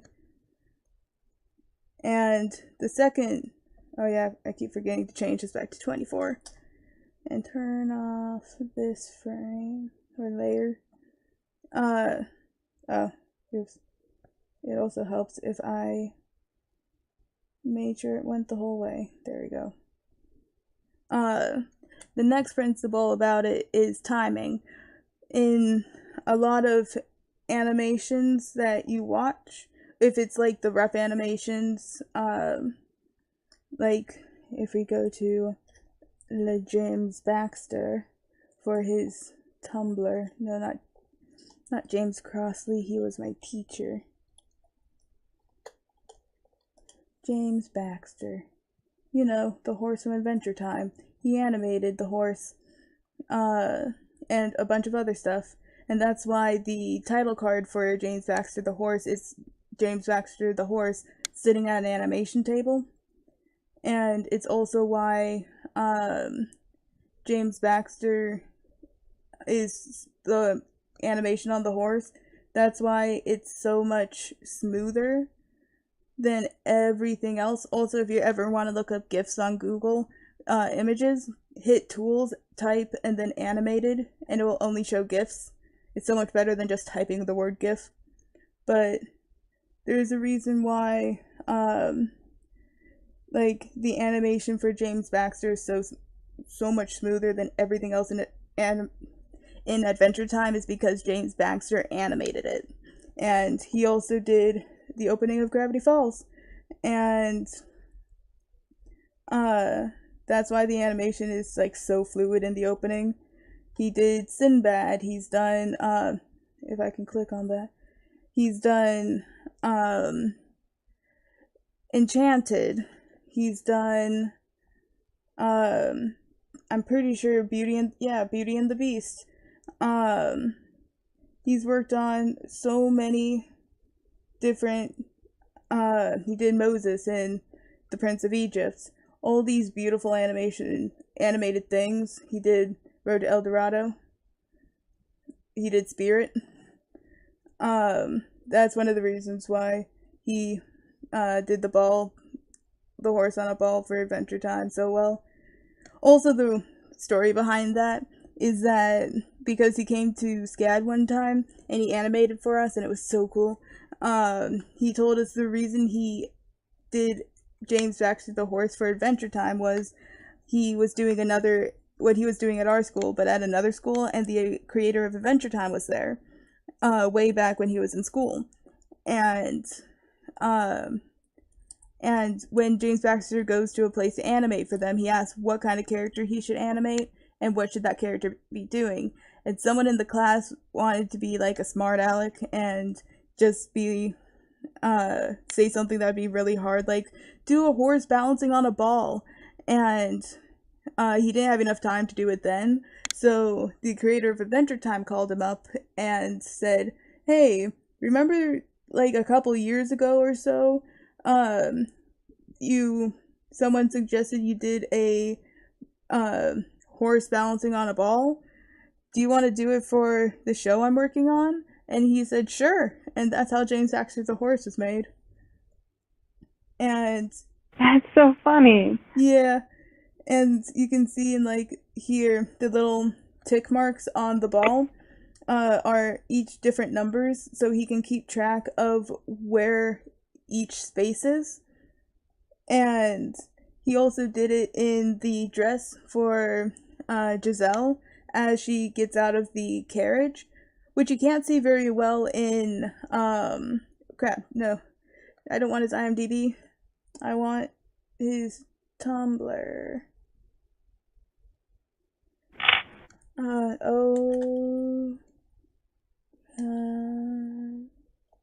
I'm probably spelling this wrong, but it's like Oakham's Toothbrush. Oh, yeah, that way of spelling it. This is his Tumblr. He answers questions sometimes, and he just posts about like animations he's done and just things that is going on in his life. And there's this one animation on here. Let's see, here it is. For this animation, he said it took him months to do, just the rough animation for it. Yeah, no wonder. And just like the ruffles alone, and you can see the dots on there are the same types of dots, so you can, that was so he could keep track of where everything was and to keep arcs consistent, or arcs smooth, and the animation visually consistent. And that was just one of the tips that he gave us. Also, I draw hands completely differently now because of him, because the way he draws hands is I'll just doodle it here, just turn off those, but he would like draw a circle and then he'd like draw the fingertips. And oh, I think I've seen this somewhere. Oh, probably if you're on Amino, I posted this on Amino for a tutorial.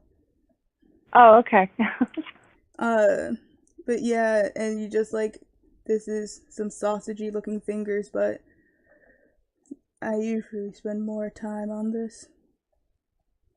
But yeah, it's just like, it's so easy, and you can make the fingertips where the hand will look really dynamic, and you just need to like connect it.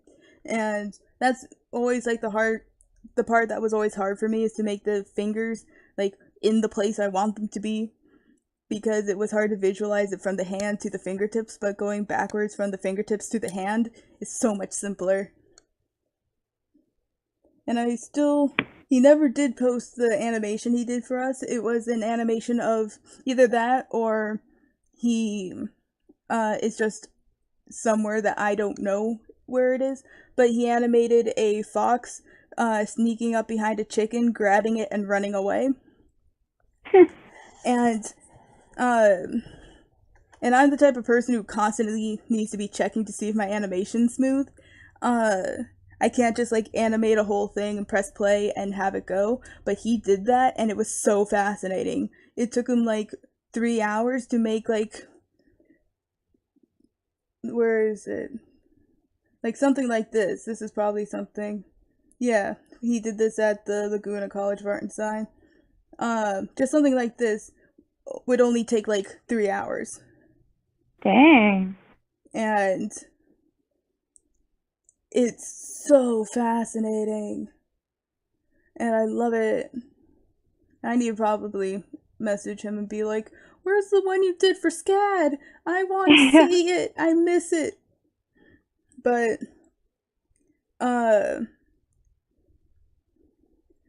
forgot where I was gonna go for this.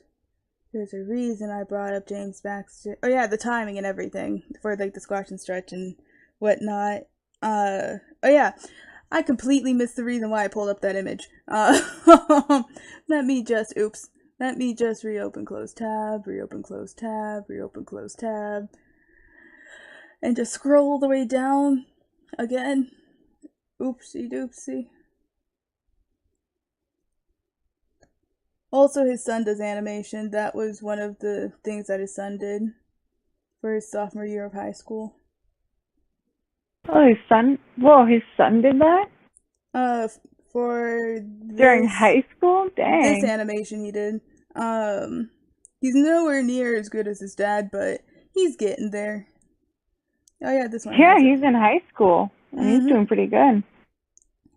And for this area over here, you can see those are, I always get a frame that doesn't have them.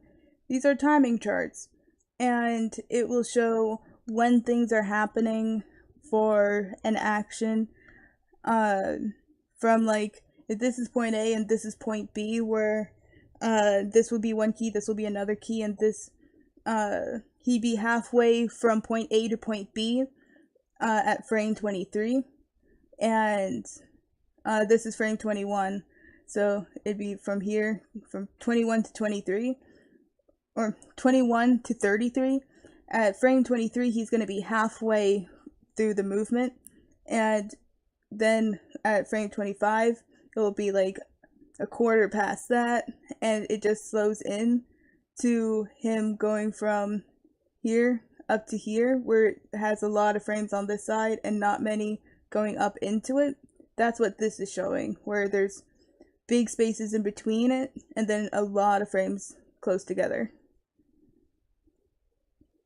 And that's what, normally for pencil and paper animation, you have that on the side in the top corner, but digitally, I like drawing it on the animation to see the arcs as well, and where they would be on the arcs. And so, this is the timing chart for the classic bouncing ball. If I say reset view and then move this over, where there's not much, there's like a lot of space in between these frames for movement. So it's going from here all the way to here, and then they get closer and closer as it goes up. And then when it goes down, it's really close together, then it zooms down until it hits the bottom, and then it just squashes. And when it slows in, that's called a slow in. When it's slow on the way out, it's a slow out. And that's another principle of animation. And the analogy people use is a car. It's actually impossible for a car to go from 0 miles an hour to 70 miles an hour instantly. It has to go from 0 to like 15 and just slowly increase until it hits 70. And the same thing happens when you stop for a slow in or slow out. A car has to slow at a red light to a stop. And the only way a car can go from 70 to 0 instantly is if it hits something. And that's a car wreck. And no one likes car wrecks. And so don't make your animation a car wreck. But when it does do it, like when you're purposefully doing it, like a test dummy sort of situation where you force a car into a wall, there's two ways of having that stop. And those are called hard hits. When it slows in, it's called a soft hit. For hard hits, it's either going to squish against whatever it's hitting, or it's going to, like if there's nothing to hit, like if you move your hand really quickly, there's like that little bit of it goes past where you want it to stop, and then it goes back to where you actually wanted it to stop. And that's overlap and a settle. And that's usually 1 or 2 frames, sometimes 3, 4 if you're really daring. And it's just like a little bit past the object, and then it shoots back into where it was supposed to be. And that's a hard hit. That isn't just going to result in a squash. And so that's the basics of squash and stretch, timing, and slow ins and slow outs. And the last one, I'm pretty sure it's the last one, will be arcs. So when an animation is moving, most of the time it will have a arc for the path. Doesn't matter what part of the body it is, you'll see an arc to go with it. If we go to change BX to, like, the pig doesn't go in a straight line from there to here. It goes a curve down, a curve up, and then it has like a little bit of a turn here. If you just did a dot on the center of the face for every frame, and then you connected the dots, it would make like a little loop there. And for the arm, it goes around and up, and then it goes up this way. For the yeah. I gotta go. Just wanted to say. Okay. Bye. Bye. I'll let you know when this is posted on YouTube so you can get the last little bit. Okay, cool. And I'll talk to you more about the whole class thing later. Okie doke. Bye. Bye. And so when the leg will come up, it will have a little curve going that direction. Let me full size this. And just every motion is going to have some sort of arc to go with it. And it's because things in life don't move in a straight line. Even if it's like a robot who's just moving his arm, the hand, or just like making his hand go from like 90 degrees to 0 degrees and just straight, the hand's gonna follow a 90-degree arc. Because that's just how things rotate around other things. And even like the eyebrows will come down and around up with the head. And if you ever have an animation where something is jittery for some reason, or if something feels off and you're not exactly sure what, you can do an arc test where you'll just draw a dot at like the center of the wrist, or like the fingertips, or the neck, or the center of the head, or the core of the body, or the ankle, or the elbow, or the knee, wherever you feel like it's a little bit off. If you draw a point on each frame and you connect those dots, it should make a smooth arc. And usually when something looks jittery or if something feels off, that means that there's going to be one dot, sometimes two dots, that won't match the curve that everything else is taking. And then you just have to move that down to match those arcs, and it will look smooth 100% of the time. And if it doesn't, it's usually a volume thing, and that's the whole squash and stretch and just maintaining solid drawing, which is another principle, which deals with making sure things like wrap around the head at the same curvature, so it feels like it's actually a 3D object rather than just like a flat board. And so that's a lesson for like the second or third class. So for setting up the ball bounce, there's a couple ways you can do it. There's the method where you just have the arcs. Let's see if I can figure out which, oh yeah. Actually no, I changed it for the last class for the second option. So the way that you can do it, let me turn off this one and this, is to, there's like a rough way and a technical way, and both of which are really fun for me to do, so I like doing it both ways. Oh, I almost forgot one thing about the ball bounce itself. For the timing chart for going up, it has a slow in and slow out up top, but for going across, if I click on this pin or peg, you can see this is the motion that the ball is going in, and it's even spacing going across, because when something's traveling along, it's gonna maintain the same momentum. And if you have that change throughout the animation, it will look like the ball is going weird directions. So usually you want to keep that as consistent as possible. And so for the more organic way of doing the ball bounce, is first you figure out how advanced or how basic you want to do the assignment itself, where you can just do a ball bounce that's just the side view and just like the bare basics of the requirements of the assignment, or you could keep on making it more elaborate. As long as it has those requirements, you can do whatever you want with the assignment.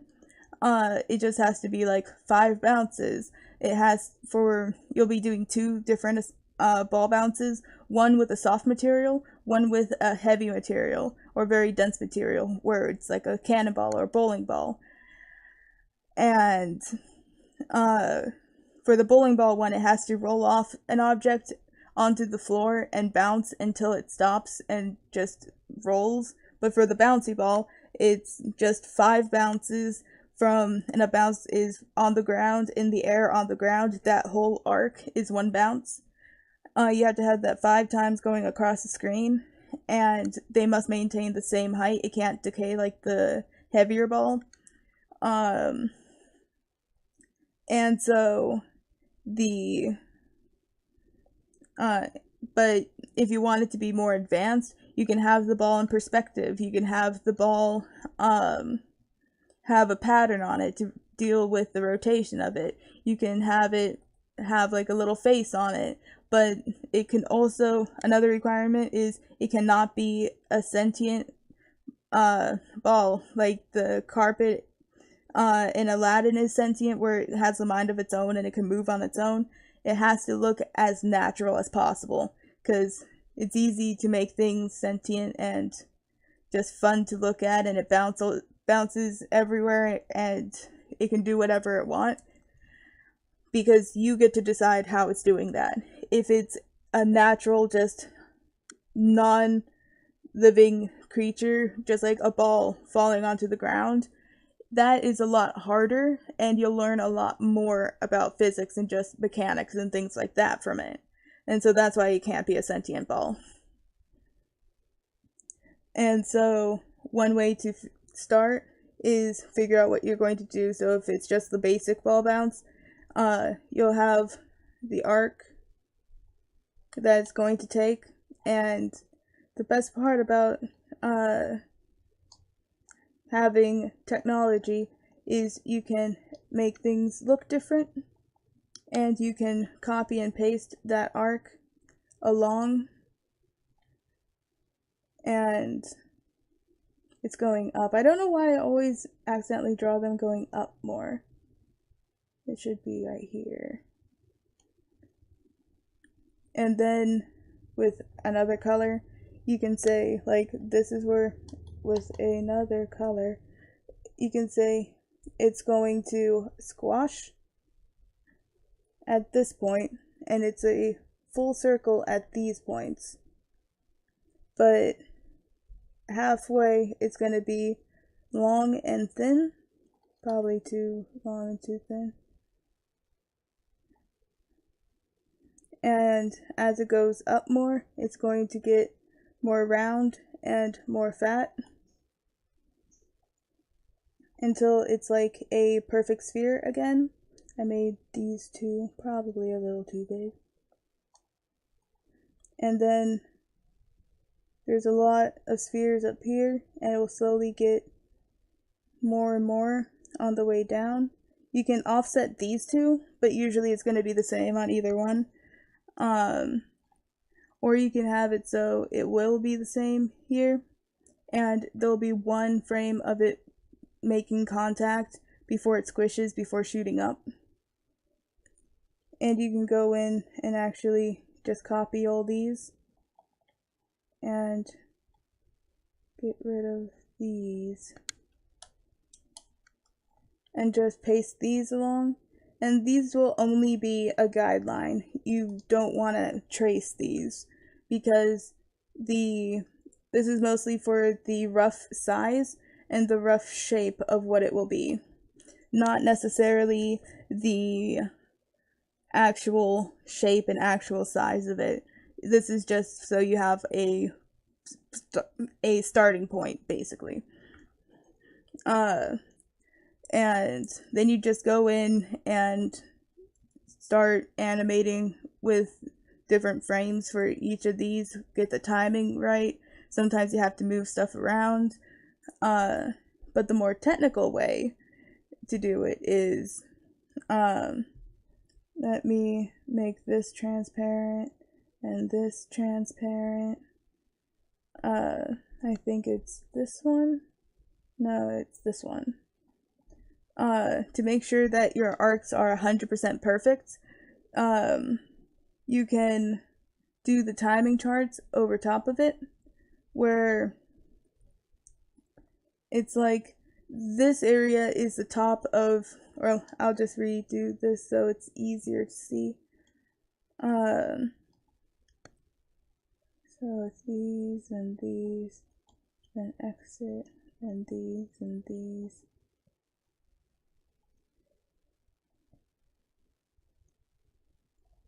So you have the bottoms and the very tops of each arc. If we copy and paste that, if I copy and paste only the orange, you can move these to cut these parts in half. Then you can copy and paste those to cut these parts in half.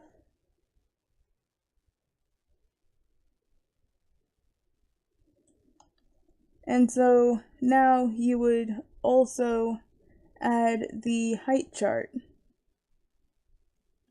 No worries, it'll be up on YouTube by tomorrow, and you'll do the height chart where it gets slower up top and faster at the bottom, where you just go and if I delete these, you have the top, the bottom, and the middle.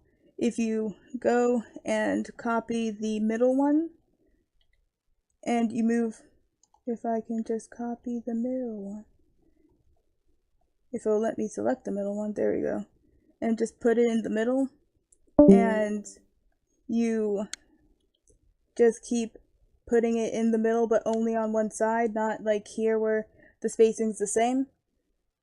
you will just keep on cutting this in half over and over again. If I can get just this. And I think that's all of it. I might need to copy and paste it one more time. I forgot the existence of the arrow keys. So now you have the basic area, but now I'll make this light. If you take, actually I can just use this pink. If you start from like the bottom of them, I'll actually make this a bluish color. That'll look more distinct. And you go up one and over one, up one, over one, and you just keep doing that on either side.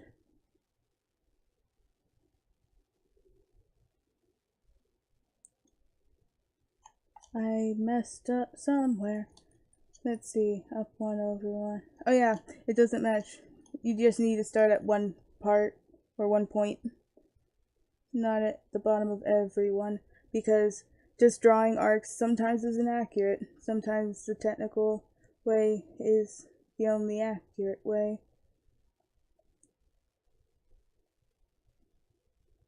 So if it had consistent motion as well as consistent or proper timing going up and down, this would be what the arc would look like. And it's much wider than I thought it would be. And that could just be because the spacing that I was imagining might end up differently than what physics say. How did I do it the last time? Oh, I put one too many in. That's why it's less than, or it's more than the previous one. I'll just delete this. The minimum requirements is there will be 2 ball bounces. One will have a soft material, like a tennis ball or something that would squish but also release really quickly. So a tennis ball, a bouncy ball, something like that. You'll have to make a ball like with that material bounce across the screen for a minimum of 5 bounces, maintaining the same height for each bounce, and that will help you with consistency and making sure that you have just the basics of the bounce down. Then the second one will be a dense object, like a cannonball, a bowling ball, or a billiard ball. And for that one, it's going to be more of a scene environment where you can have it, it needs to roll off a object like a shelf or out a windowsill or just off an object. It cannot be thrown down, it just has to roll casually off it. And it needs to hit the ground, bounce for a minimum of 4 times until it rolls to a stop. And don't worry, I'll have all this written down in a Word document and I'll post it later today. Because I was going to do it last night, but I fell asleep and I wrote about 2 lines of just H's. But it will have like the workflow of how to do the assignment, what the minimum requirements are, what you can do to make it more advanced if just the basics is too easy. And I'll have all that down along with the link to the YouTube recording for this. So yeah.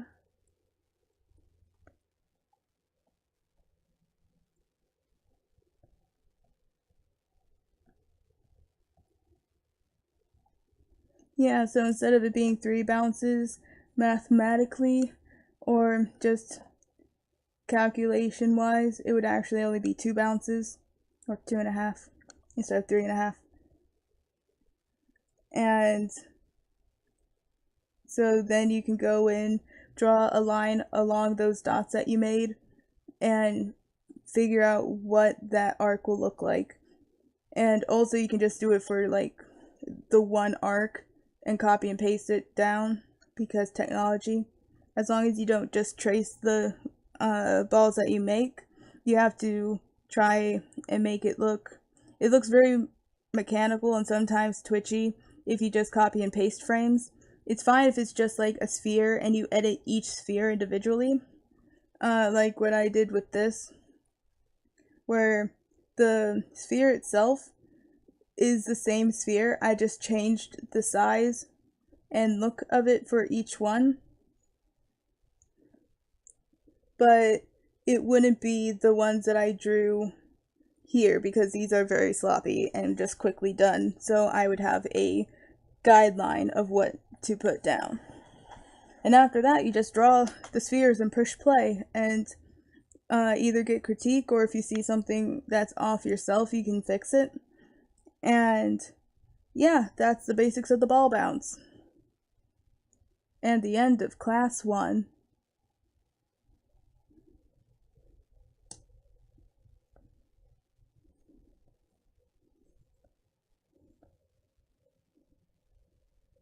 No problem. Also, if you guys have any questions, I can answer them now. If you have questions later, just message me.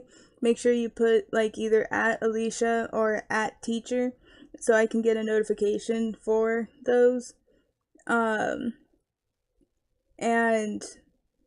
make sure that you give me the assignments that you've worked on before, like at least maybe a half hour before class starts, so I can put them all in one place. You can give me either a GIF file or a movie file, doesn't matter what format. I can always just convert it into an MOV, but MOV would be the most preferred, because that's what Toon Boom likes.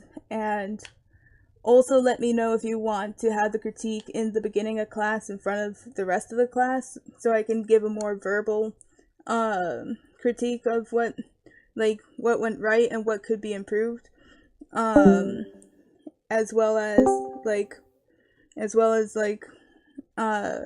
if you'd rather have just a written critique afterwards, so it won't be in front of the class.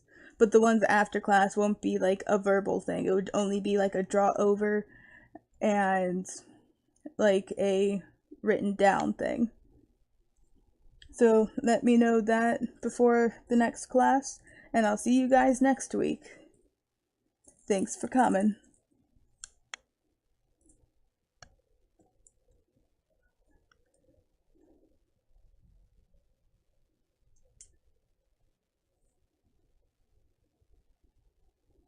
No problem. I love teaching and helping people, and I miss it since school isn't a thing anymore for me since I graduated.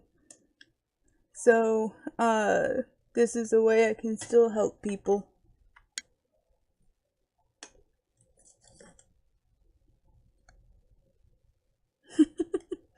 Thank you. I just like seeing people learn, and because learning's fun, and I like people who are really just super into things, and that's usually people who are willing to learn things.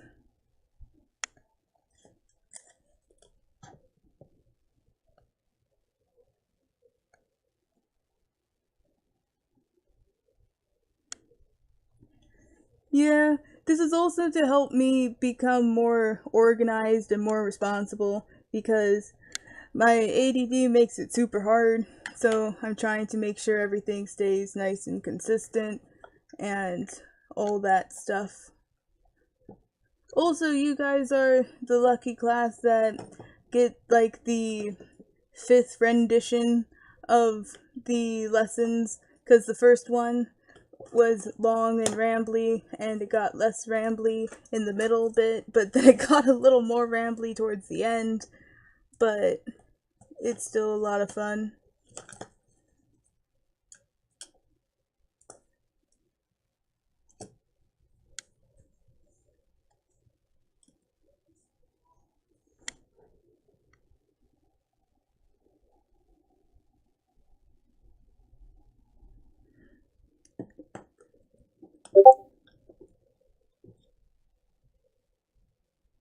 my friend just messaged me to make sure I won't forget about movie night, because the reason I couldn't have a class later on Sunday is because every Sunday night and Thursday night, me and all my friends from school have a movie night, like the ones that we have here.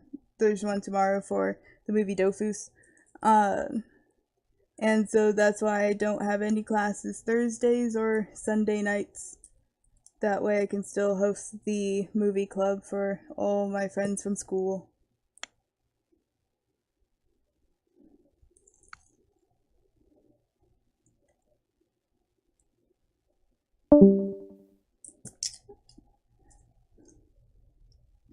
But for now, I'm going to stop the recording since all the information's done.